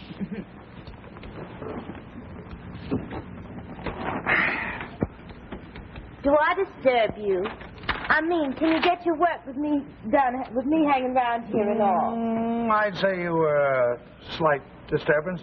I could go. Oh, no, stay. You know what I wonder? What? I wonder how an educated man like you finds a girl like me interesting. Nonsense. We complement each other. Oh? Go together, like tea and crumpets. Like Georgette and the professor. Oh. But I would like to see my visitor alone. Oh, of course. Oh, now, Georgette, I'm not sending you away, darling. You know how much you mean to me. But in this case, well, this man lives in the neighborhood, and he's a talkative little buzzard. And people do like to talk about old bachelor professors. Run along now, darling, and go out the back way. All right. But don't forget, the cinema tomorrow night. I will. Good night, Jack. Good night, dear. Come in. Good evening, Professor. Good evening. Hey, good of you to see me, sir. Hello. Oh, my. Oh, this is nice. Oh, here's a piece of mine, one item of mine. How well it looks in the room, sir. Thank you. I'm sorry I can't ask you to sit down, but I'm pressed for time. Examination papers, you know. Yes, of course, I understand. Well, this won't take more than a moment of your time, Professor. Now, I would like to ask you, sir, what is this? Huh? It's crystal. Very ordinary crystal. Ordinary crystal. Are you sure, sir? Is there no way of testing it? Well, if you want to leave it here when I get time, I'll examine it. Under your glass, the Yes. spectroscope, sir? Oh, that would be fine. That would show it up, wouldn't it, sir? Yes. Could you do it now? Oh, no, I can't. No, of course not, sir. Well, in that case, sir, I'll leave it here, and I won't take up any more of your time, Professor, if you'll do it. Thank you very much, sir. You're welcome. Good evening, sir. Good night.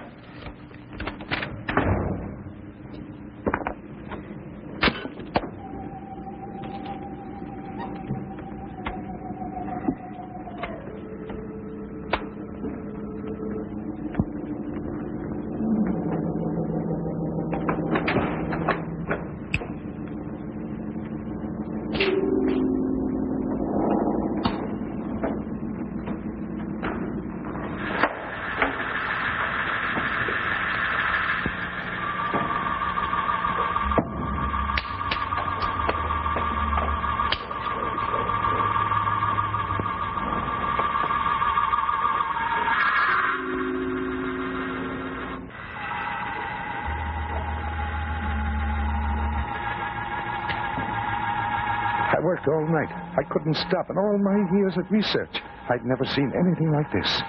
Nor did any of my books and charts help. Of only one thing was I certain. This landscape was not of this earth.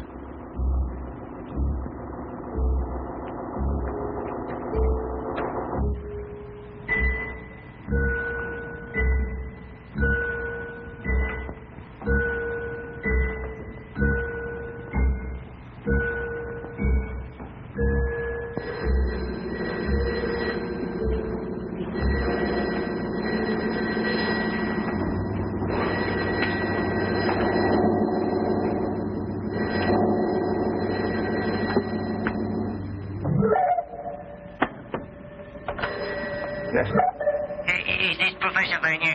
I hope I didn't wake you, sir. Wake me?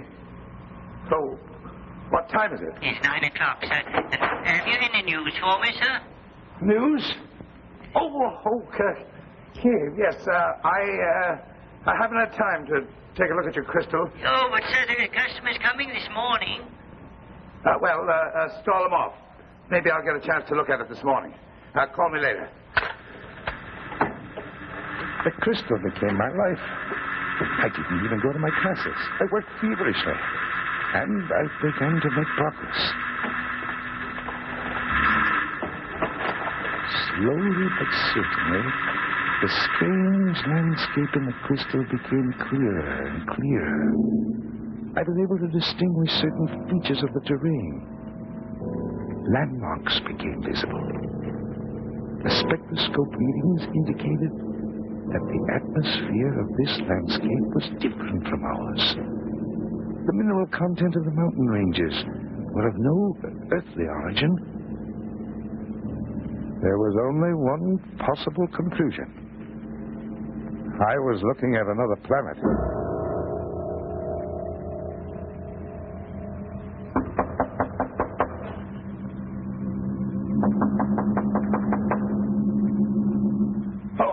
Yes. Georgette. What do you want? What do I want? Have you forgotten our date for the cinema tonight? I'm sorry, darling. Awfully sorry. I've been terribly busy. Have you now? Well, look. If you're shoving me out, just say so. I can take a hint. I know when shop closes. Nobody has hit me over the edge. Oh, now, please. Georgette. Oh, I'm sorry. I know you're frightfully busy, and I've no right to make demands, so whenever you're free. No, you make demands all you want. You're entitled to them. I'll let myself out. Thank you, Georgette, for being so thoughtful.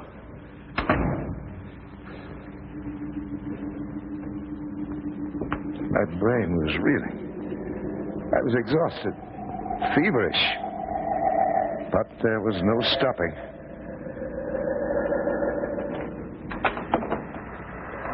Finally, the landscape came into focus. Sharp, clear. There, close to the horizon, was Saturn, in ascending aspect to Neptune. This was the answer. Through the crystal egg, I was looking at a landscape on Mars. And then,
Professor, but I have to see you. I have to have the egg back. Oh, you have to have it now? Yeah, yes. The young man keeps returning every few hours, and he'll pay me £10, and that's a lot of money. No, not for that, Crystal.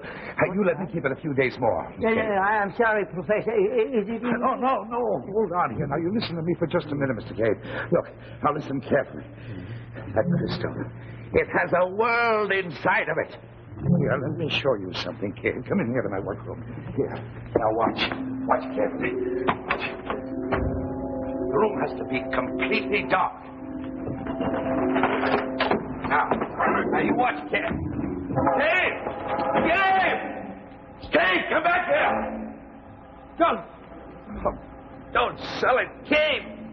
I'll pet her any offer you get.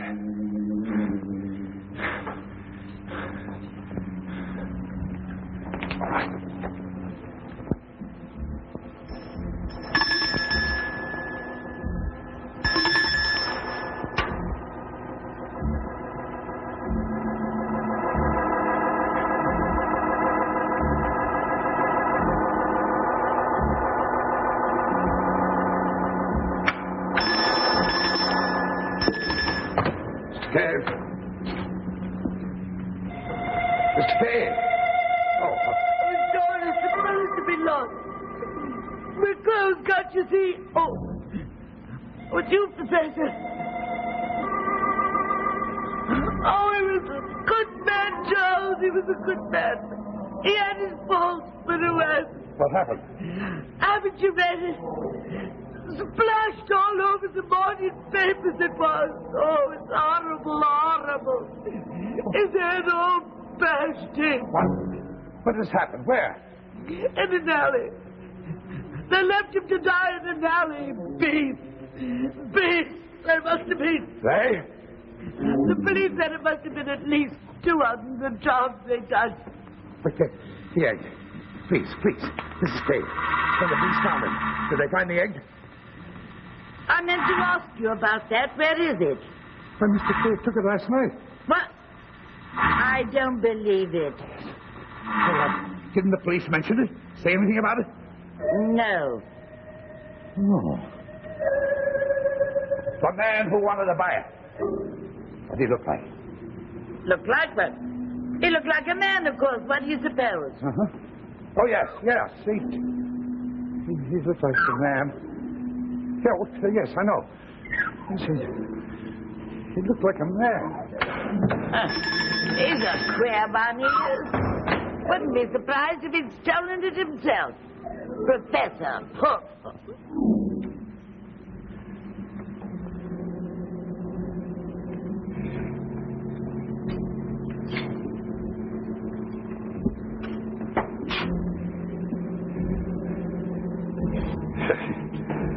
Probably thinks I killed poor Cave.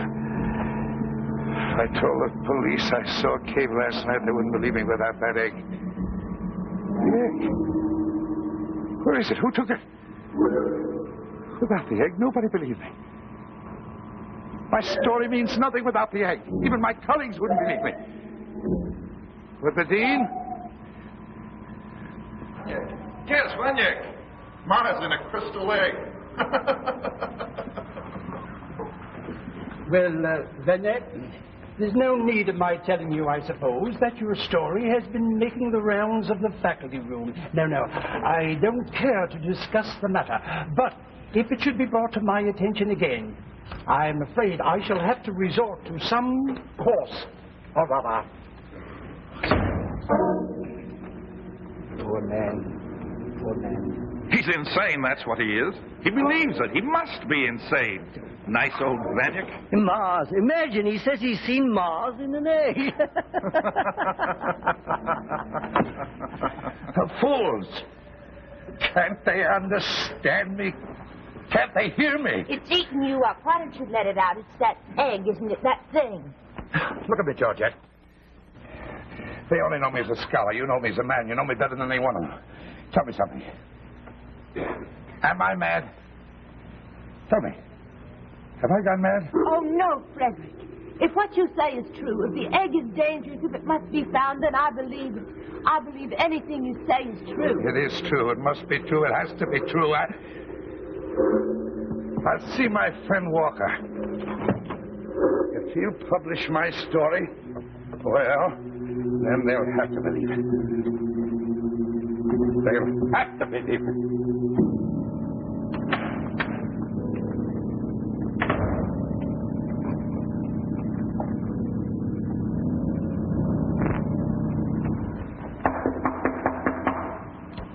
Open it and state your case. Blunder. Is there more than one of me? Well, look at you. You're fat enough to be triplets. Sit down. What brings you into this jungle, anyhow? An article, I hope. As a matter of fact, yes, an article. Do I have to brief you, or do you know the comic details? I'm an old friend, Vanyek. An old friend overhear things. Sometimes they listen, but they never turn their back. If you hadn't sought me out, I should come to see you. Thank you, Walker. I believe that. What can I do for you? Anything in my power. Publish my article. You publish it, and then they believe me. I should have to read it first. I'm a friend, yes, but I'm an editor, too. Then you're rejected. That's what you're saying. Vanyek, may I be frank? Please. Let's suppose that what I have heard is substantially the truth. That Vanyek, a professor at Cambridge University, has discovered a crystal which reveals Mars. Now, we assume that. Yes. And I publish this information in my magazine, read by scientists throughout the world. Vanyek, where does that leave me? Oh, with Leeuwenhoek and Galileo. No, Yes, with Leeuwenhoek. When he peered through his microscope and saw a mass of life and they laughed at him. With Galileo, when he pointed his telescope and saw something so bright that it shook the earth. Impossible, they said. Galileo is mad. Leeuwenhoek is mad. All who see first are mad. Then the world sees and the madmen become heroes. Now you listen to me, Walker. I too know what I have seen, and I'll scream it to the world. I saw Mars through a crystal egg. Then, Leeuwenhoek had his microscope. Galileo had his telescope. Ultimately, others could see. But you, where is your crystal egg? Where is my crystal egg? I couldn't publish. I'm not thinking of myself, I'm thinking of you, your reputation. Your life as a scientist is at stake. I know all that. And you're willing to risk that? But I must. Don't you understand? I saw him. I saw him watching us. I don't understand that, Bannock. I don't understand that at all. That crystal must have been put there on purpose. Don't you understand? Through that crystal, they're seeing us night and day. They're watching us in unguarded hours. Why are they watching us, Walker? Tell me that. Why are they watching us? Now, Bannock. Oh, yes. I've seen that look in the eyes of all the others. Poor Vanyuk has gone mad. No, Bannock, not like this. Don't go.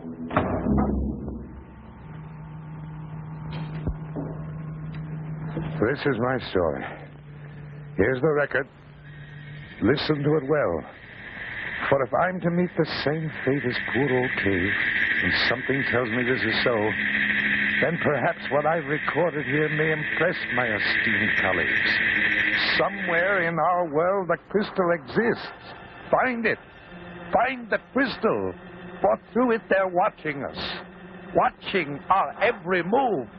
They are... Ugh.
In seconds, your hands feel softer in seconds with Jergens lotion.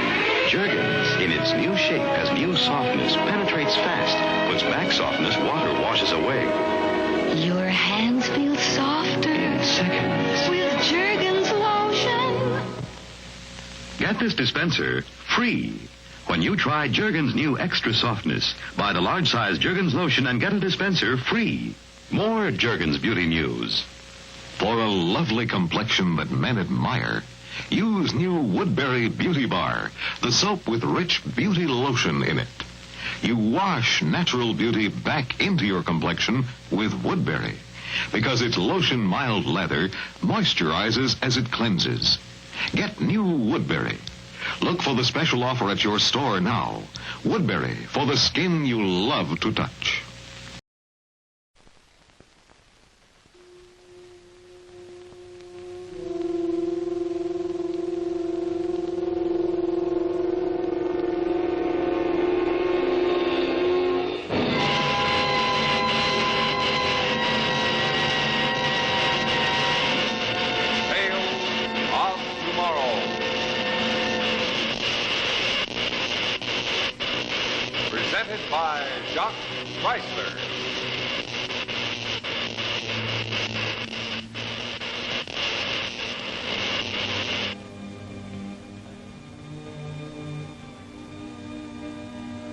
Tonight's Tale of Tomorrow, Test Flight. Starring Lee J. Cobb.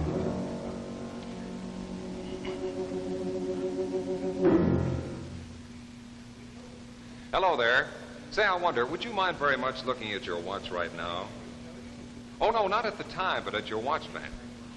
Now, Friends, could you honestly say that your watch band improves the appearance of your watch?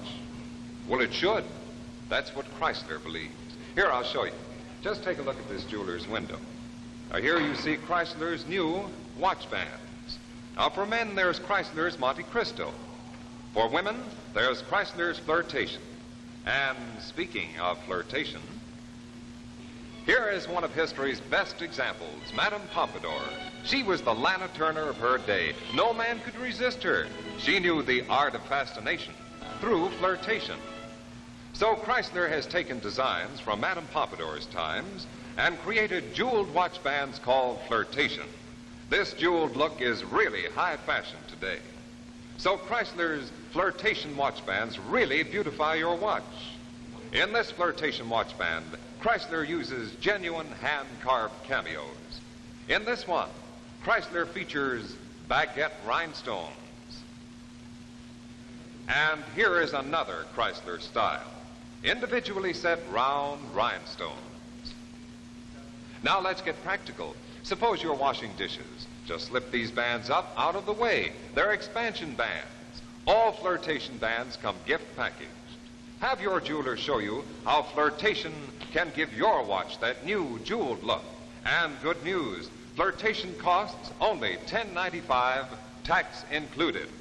Less than many bands without jewels. So make your watch look better than new with Chrysler.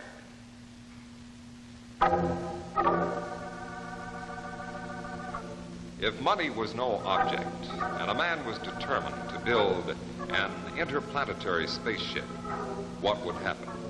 For the answer, Chrysler now brings you Test Flight. Starring Lee J. Cobb. Yes. Yes, I agree with you completely. Well? I'll call you later. Yes.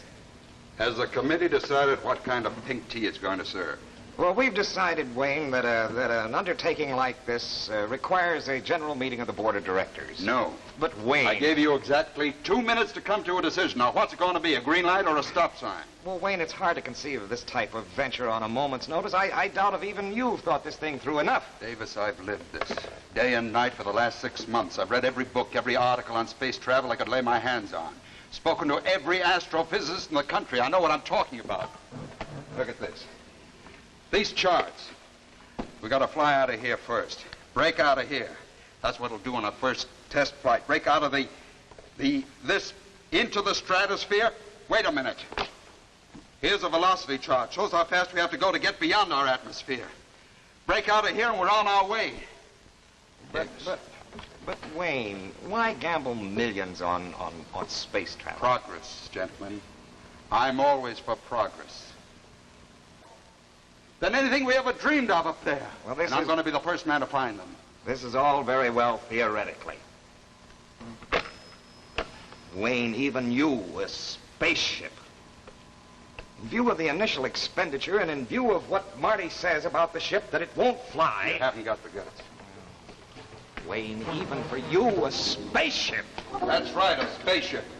A ship to take me into a world never before known by man. Crowder Enterprises. Controlling not just one world, but all worlds. A mad idea, but I tell you, Davis, I'll do it if it takes everything I own. And the corporate assets.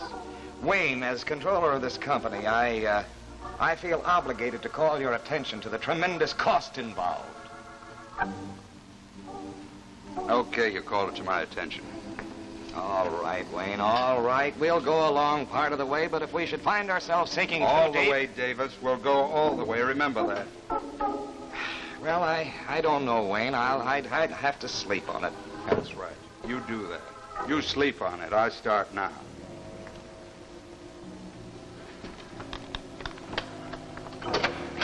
Marty, you honest, we'd own the world. Well, a lot of what he says is true. No advice, Marty, not even from you. You pay my salary, Mr. Crowder. Marty, if they line solid against me, you're the one man I need. 20 years. A lifetime. Listen to this.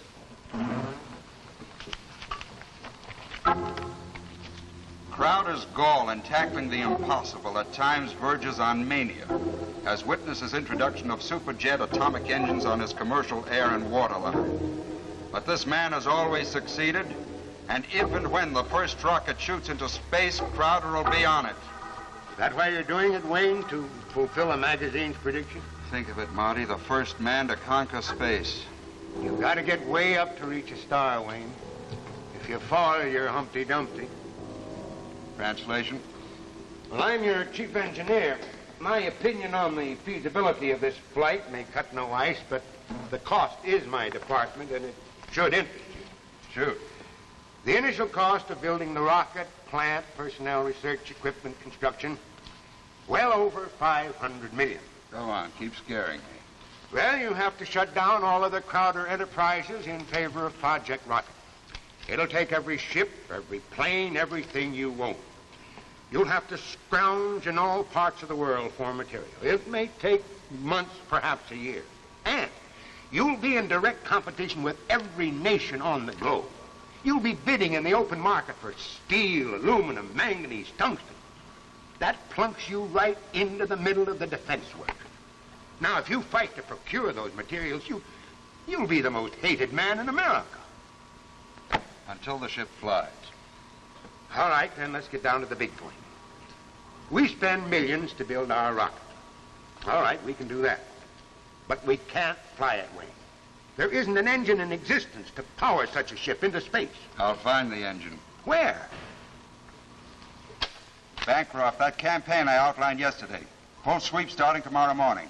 I want newspaper ads, radio, TV, the works. Get on it. Marty, money and determination can buy anything. Somewhere in this world there's this man with my engine, and I'm going to find him. Start building the rocket. And Marty.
Sit down, Davis. I've been expecting you.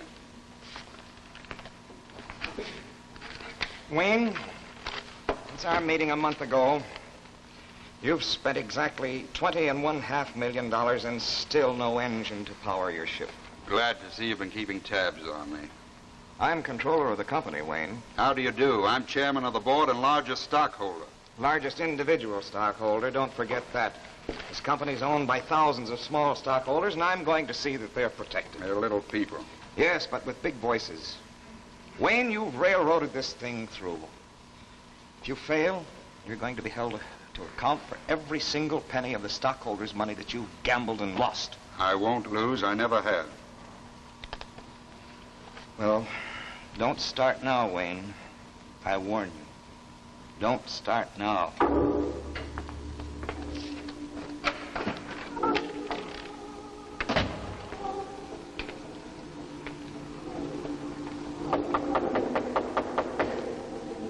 Come in. London office, he has something to show you. No models, Mr. Wilkins? No designs? It's really quite simple. My motor is based on the principle of the common magnets. Electromagnetism. Utilization of the force of gravity, or its opposite, countergravity. I think I can show you very simply this way, Mr. Crowder. As you know, opposite poles attract.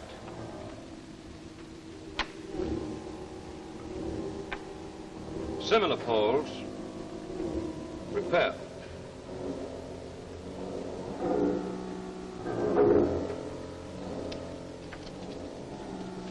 With this principle, I can power a spaceship. I've proven it with my working model in London.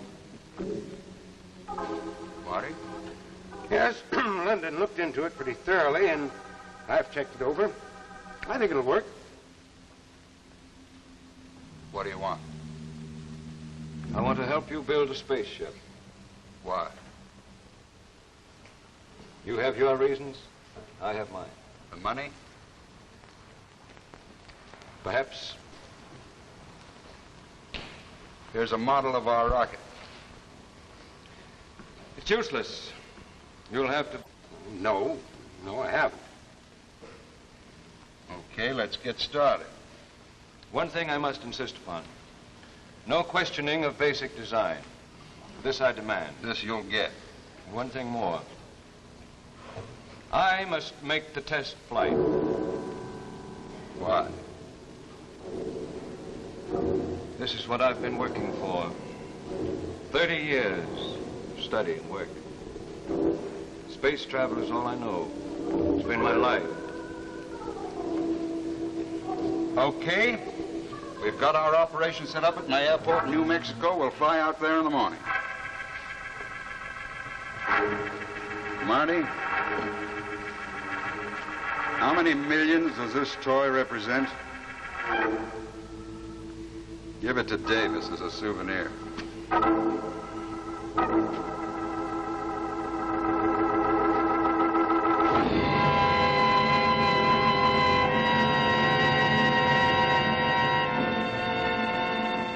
We'll get back to our tale of tomorrow in just a moment.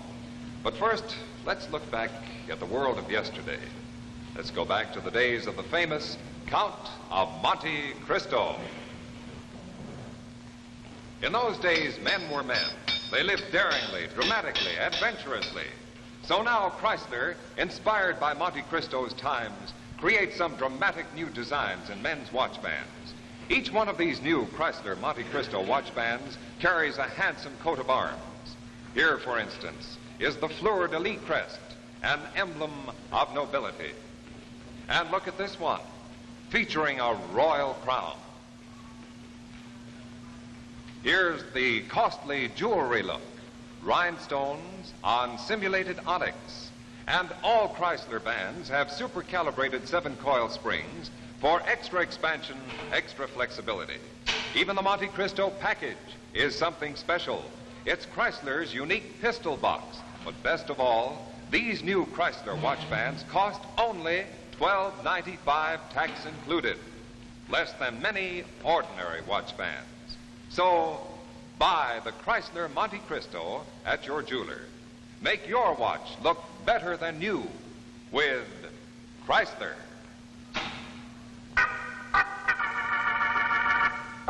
Now, we return to the second act of Test Flight, starring Lee J. Cobb.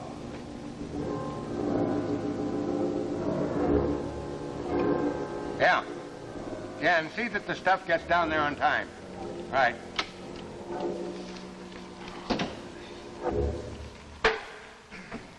Well, Marty, how's everything going in New Mexico? Huh? Oh, fine, just fine. Problems, but coming. Where's Crowder? He'll be back in a minute. Why? Why? Are you trying to be funny, Martin? I always thought you were a man of science. I just work here.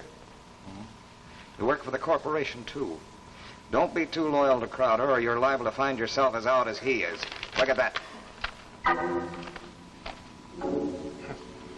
This is a bit premature.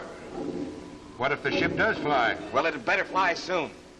6 months and how many millions of dollars ago Crowder decided to fly into space? Well, we've gone along far enough. A threat, Mr. Davis? Wayne, you're making our company the laughingstock of the world. More than that, you seem bent on breaking us. If you break, I break. That's small consolation. That's all you'll get. I warn you, Wayne. Get out. There was a meeting of the board of directors yesterday. There's no meeting of the board without the chairman of the board. We're through. We're fed up with your phony ideas of conquering new worlds. We forbid you to go on using the company assets for this madman's dream. Out. This is my plant, and that's an order. Get out. I'll get out. Starting right now, you'll not shove another voucher through without the board's permission. You try it, Wayne, and we'll put a padlock on this dream of yours. We'll put a padlock on you. That man worries me, Wayne. He won't stop me. He can't stop me. Marty, how soon will the ship be finished? Well, Wilkins moves in his own mysterious fashion. The man's a scientist, an engineer, a wizard. He may also be mad. Frankly, Wayne, I don't know what's going on. Let's fly down there and find out what's going on. Bancroft, get the ship ready. We're leaving for New Mexico immediately.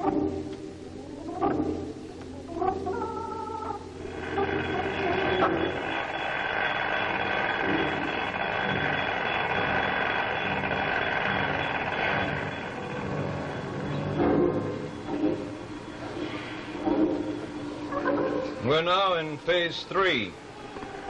We were held up by the lack of magnesium. Our tensile and stress problems also held us up. Now we're about to go into phase 4. How soon will the ship be ready? It's looked about the same for the last month. Ah, but you're wrong. The phase I work at is all important. We are now in the home stretch. I ask how soon? As soon as you can furnish the fuel. We need a ton of mercurium-37. Money? That'll take another $100 million. And months, many months to get what you want. I know nothing of finance. These are your problems. Turn back, Wayne. Is it right to corner for personal use something the whole world needs? Ethics, the word gets in my way. Wayne, it's not right. It's right if it works. No matter how I get it. If I get it, and if it powers this ship into space, it's worth it if it breaks me. If they call me villain in every language in every country in the world, it's worth it if I can be the first man to fly through space.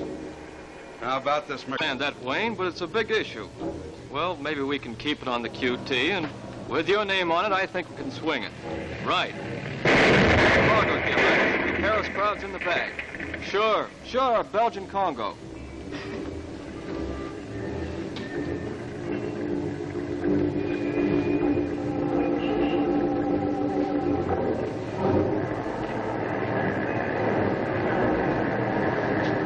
Well, this is your big day, Wayne.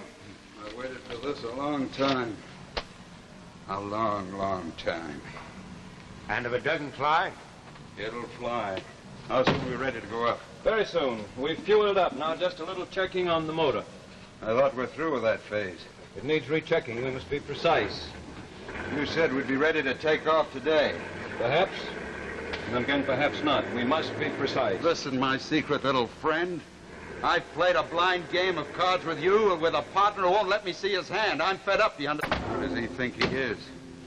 You think he stole $1 billion to build this crate? Oh! It took manipulation, Marty, a mess of it. That mercurium deal broke against me, too, Marty. I thought you were my friend. Wayne, that's not the point. What's all that noise? Crowder! Get out. Crowder, you're through. The corporation's taking I'm the corporation. You were the corporation. If I succeed, we'll be 10 times more powerful than we ever dreamed of. Not we, you. You did this for Wayne Crowder, not anybody else. Just you. Why stop me now? The ship's ready to take off. Because there's a $500 million worth of fuel and material out there that I'm not going to let you wreck. Williams, we're taking off. That could be dangerous. I haven't checked. I said we're taking off today. All right. I'm ready. How soon? I'll be out in the ship in 60 seconds. Prepare to launch. The ship is not taking off. We're taking off in 60 seconds. You better pray that ship doesn't fly, because if it does, you're dead, Davis. When I get back, I'll own this world, and there won't be any room for you on it. If you're not moving out of here, I'll stop you somehow. Stop.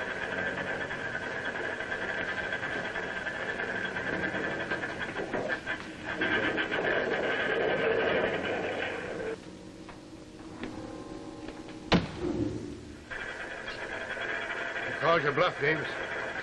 We can't stop him now. Nothing can stop him now.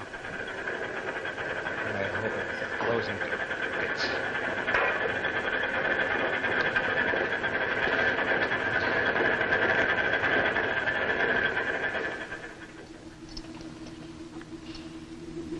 Okay. 0 - 4. Generator's on. 0 - 3. Internal pressure on. 0 - 2. Fuel activated. 0 - 1. 0.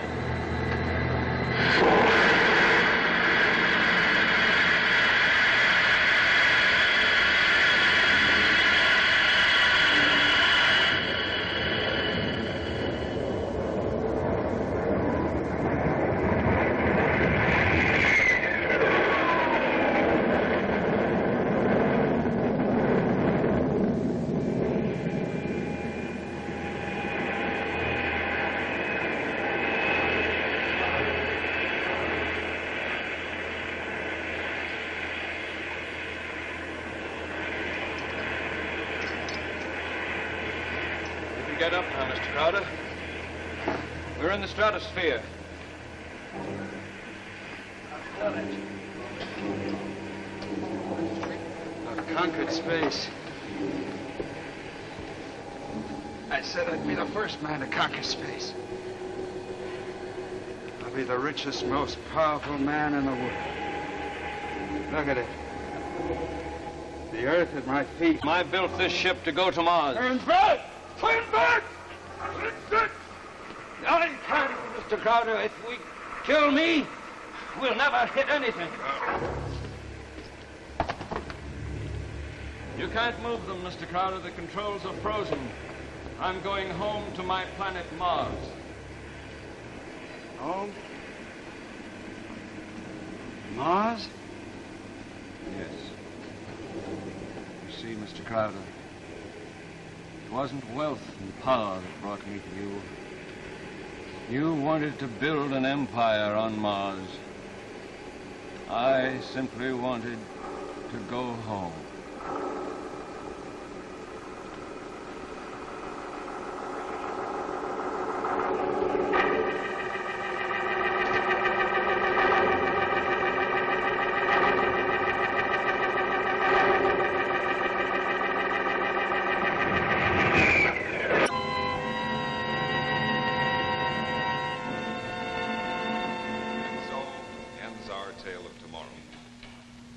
From tonight, look for another exciting tale of tomorrow, The Search for the Flying Saucer, starring Jack Potter with Olive Dearing. And now, a final word from the Chrysler Kids. Jack Chrysler. Jack Chrysler. On my hand. On your hand. Crowned with royal crest to make it look grand. So grand, it's Chrysler. It's Chrysler. For me too. For you too. Makes your watch look better than new. Quality, style, and value too. It's the band to have on hand. It's Chrysler. Makes your watch look at its best. The glamour of the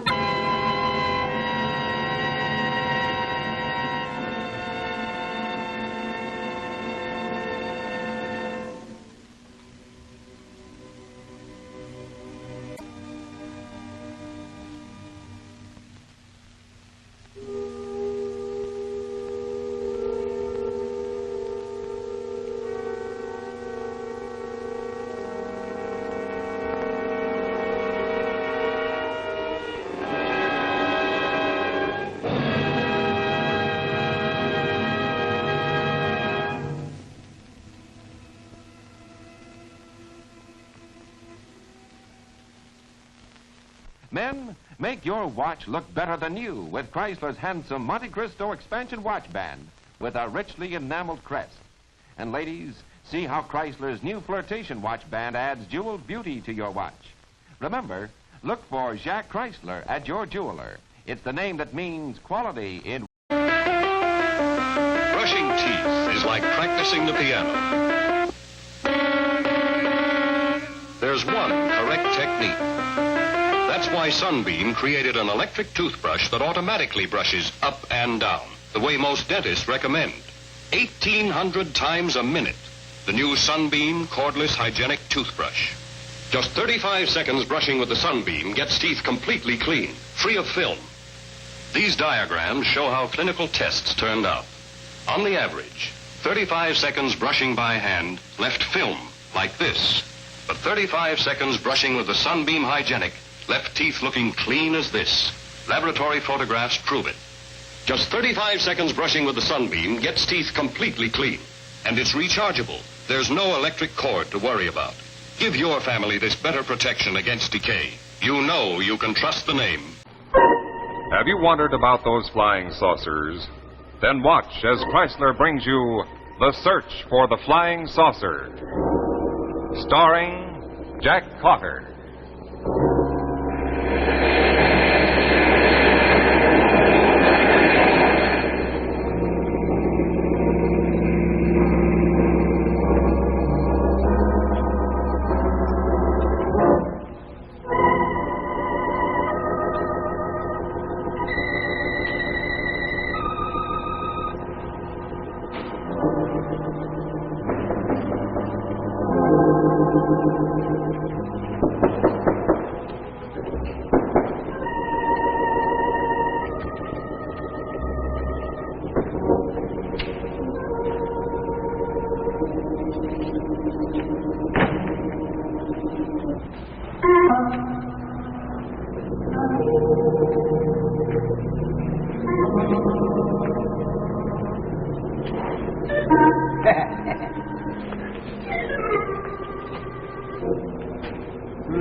You're smart, ain't you?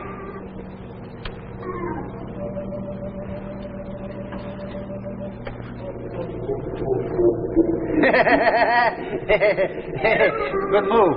Got myself cornered. Yeah. Say, who do I see about a room? We ain't particular about strangers. What's your business? That might be my business. Suit yourself. Say, I don't want to make a pest of myself, but who do I see about a room? Might you be a newspaper man? I might. Come to find out about the flying saucers? Look, right now I'd like to find out about a room. Look, Mr. Crazy John.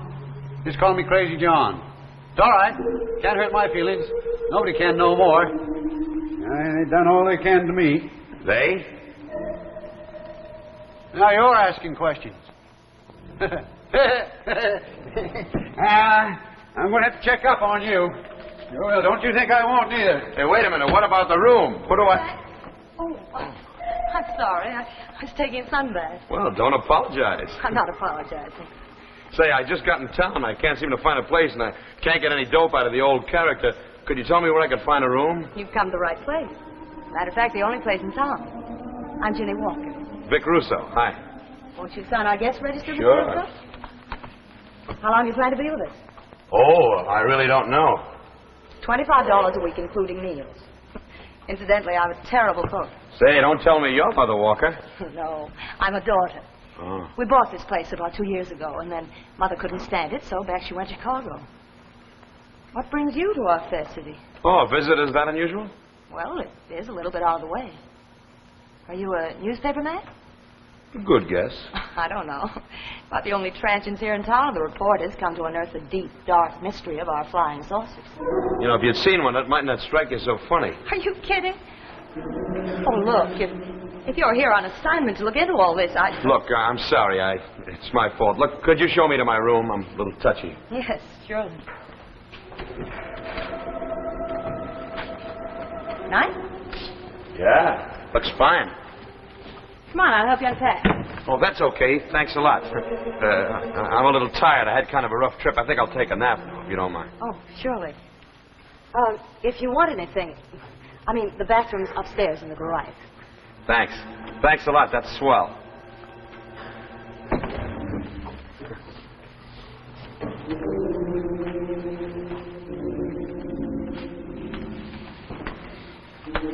Says he's a reporter, eh? So I'll have to check on him. If he is a reporter, they send him to the right place to find a flying saucer. Won't do no good, though. He opens his mouth about a flying saucer, whole town shuts up tighter than a clam. Right, Ginny?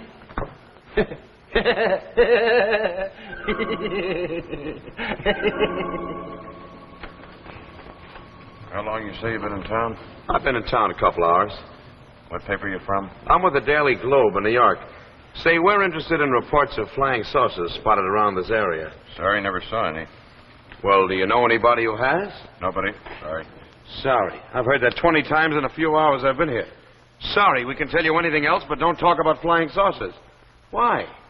Say, why is everyone so scared to talk about something they claim they've never seen?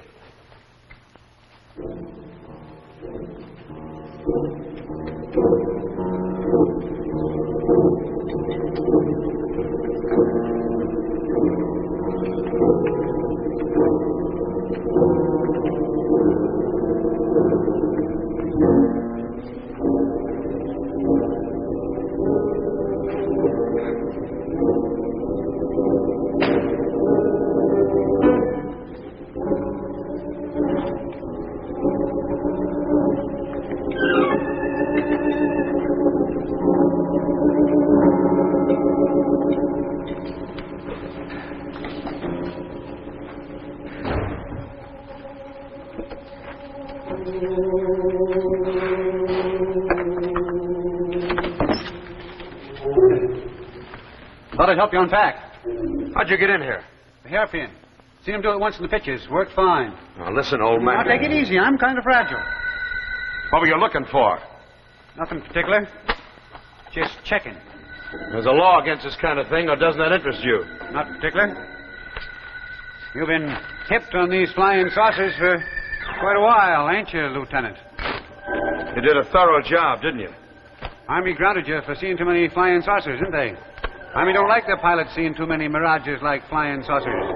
Next thing you know, you might bump into one of them saucers that ain't there and smash up a shiny new airplane. Keep talking. About through. Don't get mad, son. Had to check on you.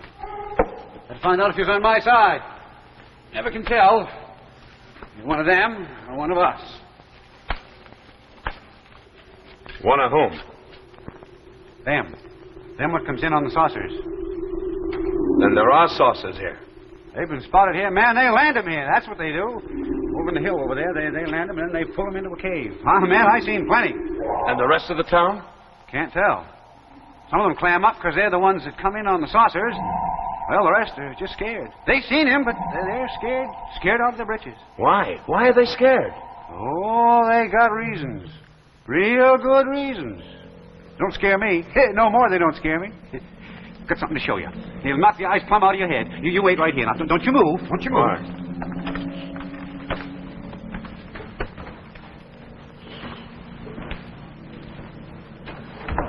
Oh, hi. Hi. Didn't see you come in. How'd you make out? Oh, big fat zero. Mention the saucers, and this whole town runs a zipper right through their lips. They're sick of it, Vic.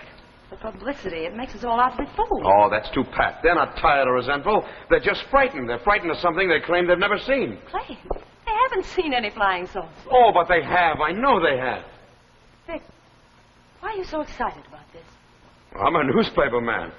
Just a good story, that's all. Seems to me this is more than just a good story to you. Prove that flying saucers exist. Why? Because I know they exist. Okay. Wait a minute, Ginny. Look, just trust me. Will you believe in me? You're right. It is more than just a story. Has to be. You're not a newspaper man. Hey, don't tell me you've been through my suitcase, too. Well, you haven't got a typewriter. I took a stab at that, and little I know about you. I'm sorry. Oh, wait a minute. Don't get sore. I shouldn't have made that crack, Ginny. Maybe I was sticking my nose where it doesn't belong. Hey, it's kind of a nice nose for a nose. Hey! You said you was going to stay right there, not move, and you did. You moved. Can't trust nobody about nothing no more. Look what I brung you. Surprised you, don't it? It's a piece of one of their saucers. The Indian gave it to me. One of them blew up right near his place. Wasn't nothing left but smoke. And this. There's nothing but just a piece of steel. Steel? Man, that's what you're looking for. Is this your proof? This? What I know. What I've seen with my own eyes. You're talking gibberish. See, she's scared. She's scared, too. They're all scared they're going to end up like the Indian did. He's mad, Vic. You can't take his word against the Toms. His word and mine. Two of us who swear we've seen flying saucers. What about the rest of the world? They'd believe it, too, if they knowed about the Indian and the reporter from Frisco. Made it look like an accident. Vic, he's mad. Everybody Wait a knows minute. Let's hear him out. No. Not until you heard me out. Vic, you came here to talk to responsible people about the flying saucers. All right, I buy that. It's a worthy aim. But know something. Every flying saucer story that's come out of Las Palmas has come from one source. One source only. Hey, is that right? Right? Sure it's right. I had to. Everybody else was scared. Guess I'm just about the town's only reporter. Only reporter. Wait a minute, I didn't tell you about the Indian and the reporter from Frisco. You leave him alone. Why? Getting sweet on him? Afraid he's going to get hurt? You leave him alone or get out of my house.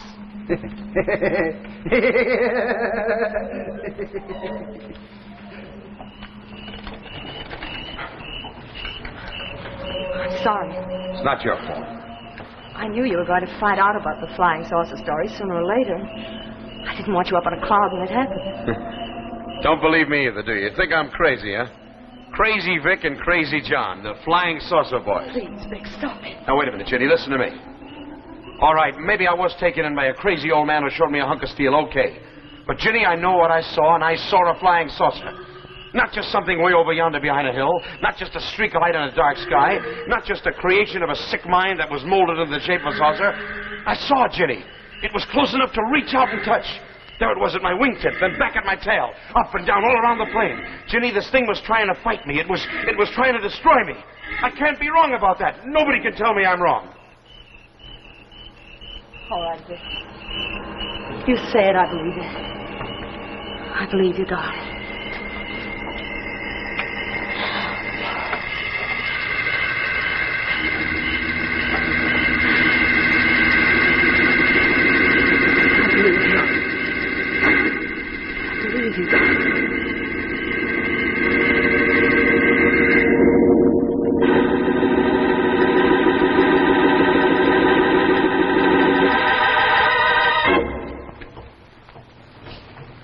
And now, before we go on with our drama, let's take a look at another kind of drama from the world of yesterday, the days of dueling and the famous Count of Monte Cristo. Yes, men lived daringly, dramatically in Monte Cristo's time. So now Chrysler takes designs from Monte Cristo's times to bring you dramatic new ideas and watch bands. Here in Chrysler's unique pistol box, you see one of the fabulous Monte Cristo watch bands for men. This rich-looking jeweled crest is just one of the new styles in Chrysler's Monte Cristo bands. Yes, it brings a costly jewelry look to your watch. And imagine what this brilliant band will do, not only for your watch, but for your appearance. This magnificent jeweled crest is typical of Chrysler craftsmanship. Here is another Monte Cristo design, using a royal crown. Best of all, Chrysler's Monte Cristo watch bands cost no more than many ordinary bands, only $12.95, tax included. And all Chrysler bands have super-calibrated 7-coil springs for extra expansion, extra flexibility. So buy the Chrysler Monte Cristo at your jeweler. Make your watch look better than new with Chrysler. And now for the last act of The Search for the Flying Saucer, starring Jack Cotter.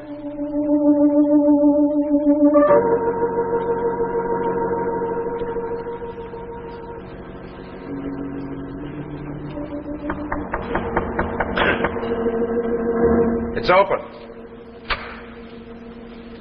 Oh, I thought you might still be up.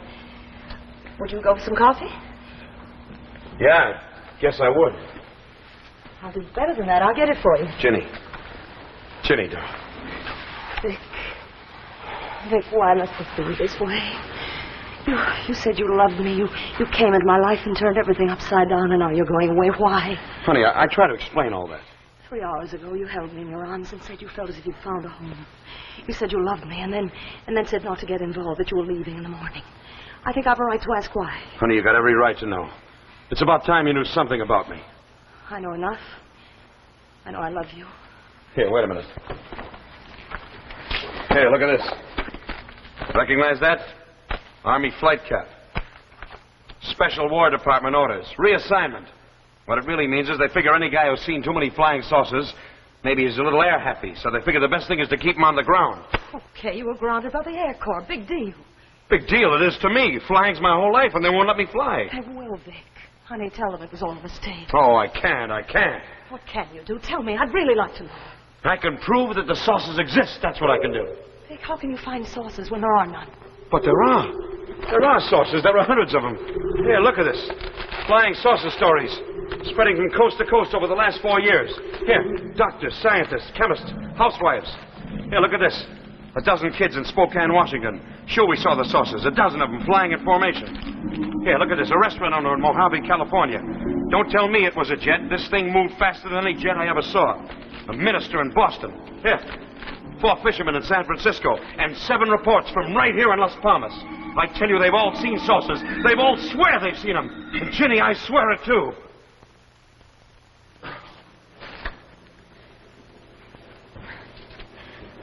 I mentioned something about coffee. I didn't want to change your mind.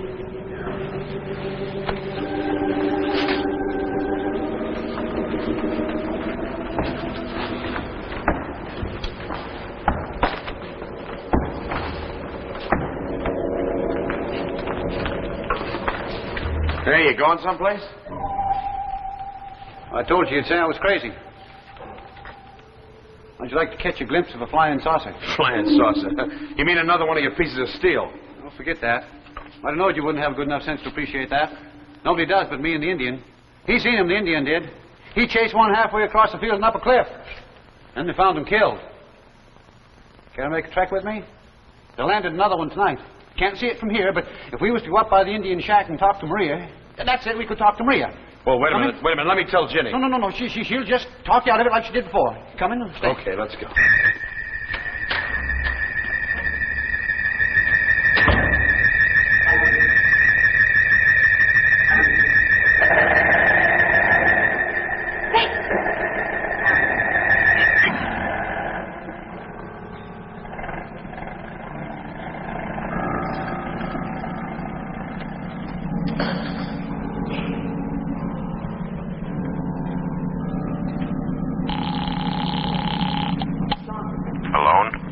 No, the old man. I think you'd better come right over here.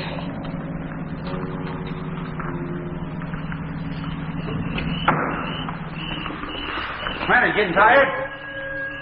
Here's the shack. Maria's my D. She's nigh on 80 years old. See that hill over there? That's where they land the saucers and pull them back into a cave. No, can't see nothing. Must pull it back into the cave already. Maria, you got company?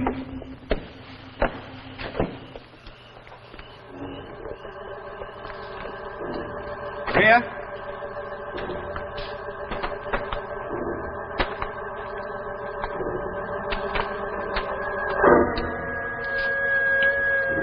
Maria?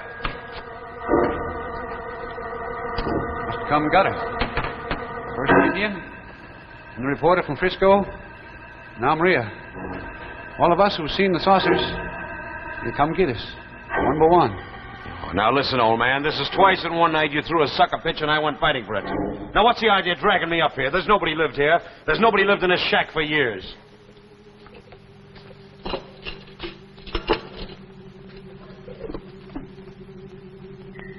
Them ashes. They ain't more than a couple hours cold, wouldn't you say? I warned Maria it was dangerous living here alone so close to that cave. She never existed except in your twisted mind.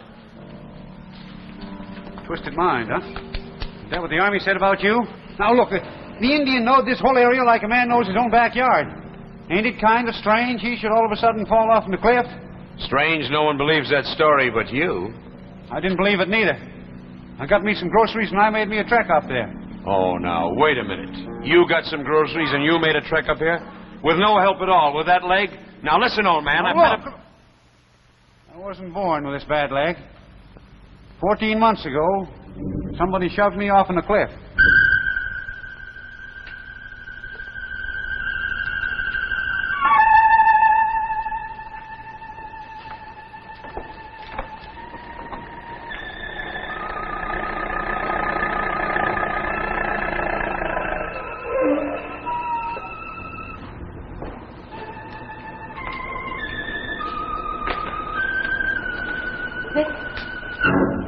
Jenny.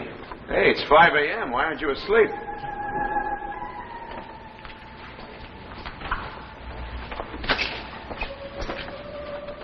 You going back there? Back where? How do you know where he took me? Oh, Vic, stop it. Please stop it. You sound just like him.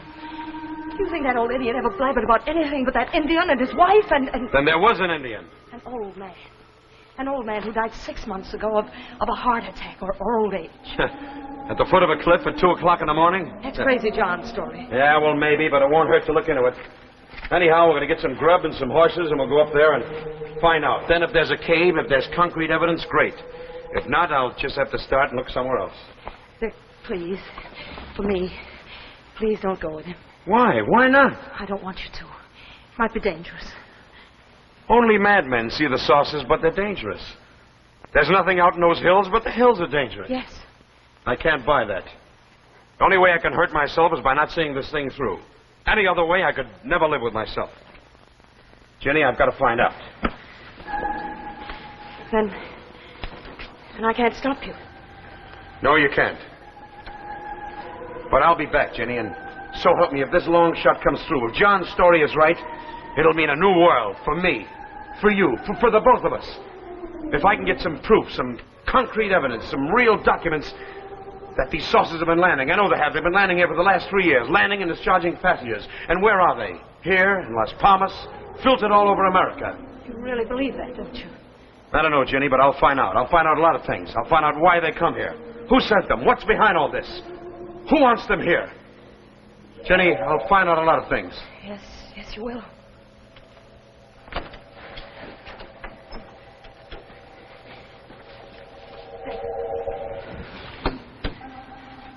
Jenny.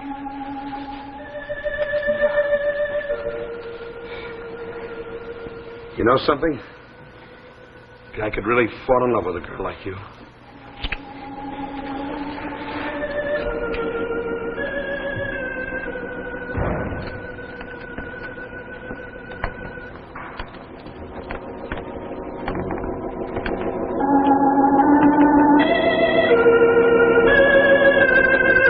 Well? I couldn't stop him. He's beaten us. Nonsense. It'd be a simple matter to dispose of them. What about the others? What others? You don't understand. Dick's not alone. There are hundreds of them, thousands of him. You're mad. I'm mad enough to save us. Mad enough to see what you and I and the rest of our planet couldn't see. We underestimated them. Their world is full of Icarusos. Full of fools who chase dreams over dark mountains and discover the truth. Kill one and another takes his place. We didn't understand them. We didn't realize their strength and their courage. You're trying to save them. I'm trying to save us. We thought he was a blithering idiot, but we're wrong. He knows the truth. He knows nothing. You're wrong. That piece of metal the old man gave him. You said he'd thrown it away. He sent it to his commanding officer with a report. If he's found dead, if he disappears, they'll believe his story. This place will crawl with soldiers. You're lying. I warn you. If you're lying to save him, if you've fallen in love with him, They didn't send us here to fall in love. I'm telling you the truth.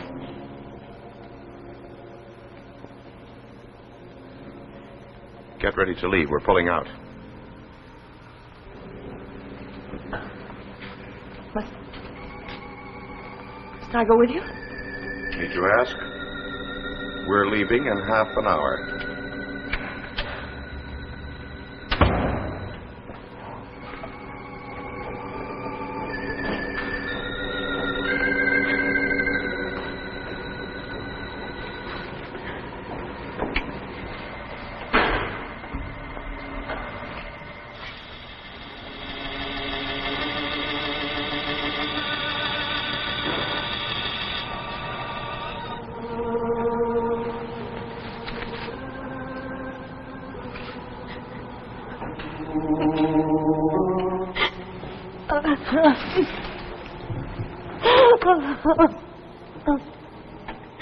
Darling, they didn't send me here to fall in love.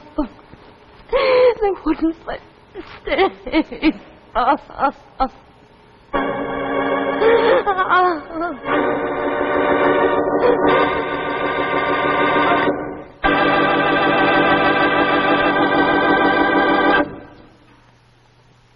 So ends our tale of tomorrow. 2 weeks from tonight, look for Enemy Unknown, starring Lon McAllister, Walter Abel, and Edith Fellows. And now a final word from the Chrysler Kids.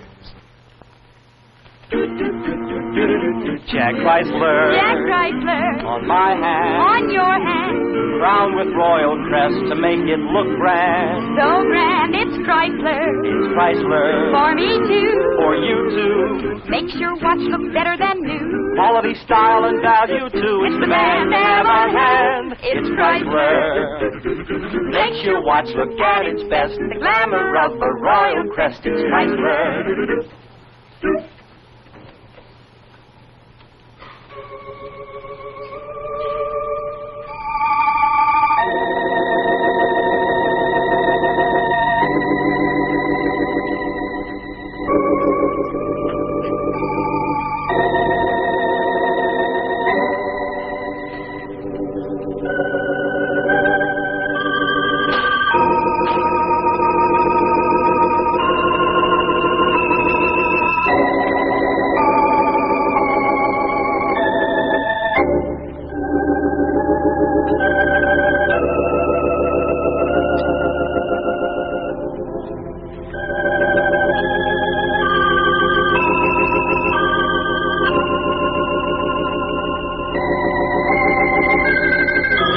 Stresses by Tina Lesser.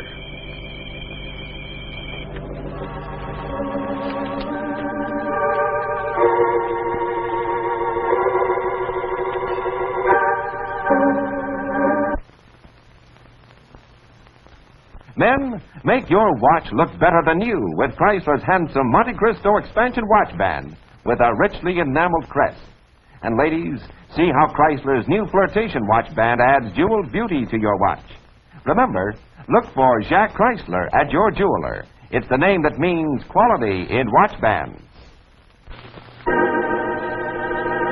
Join us 2 weeks from tonight when Chrysler brings you Lon McAllister and Walter Abel in Enemy Unknown, a new adventure in Tales of Tomorrow. The preceding program, originally telecast by ABC in New York, has come to you by special video recording. This is ABC, the American Broadcasting Company. There's a wonderful world of softness, a wonderful world of freshness. It's the wonderful, wonderful, wonderful world of Salem cigarettes. Salem softness freshens your taste. Salem softness freshens your taste. Smoke Salem cigarettes. Salem gives you a modern filter, plus rich tobacco taste, smooth with menthol, softened with fresh air. For Salem's special paper breathes in fresh air with every puff to bring you Salem's air-softened taste. There's a wonderful world of softness, a wonderful world of freshness. It's the wonderful, wonderful, wonderful world of Salem cigarettes. Salem softness freshens your taste.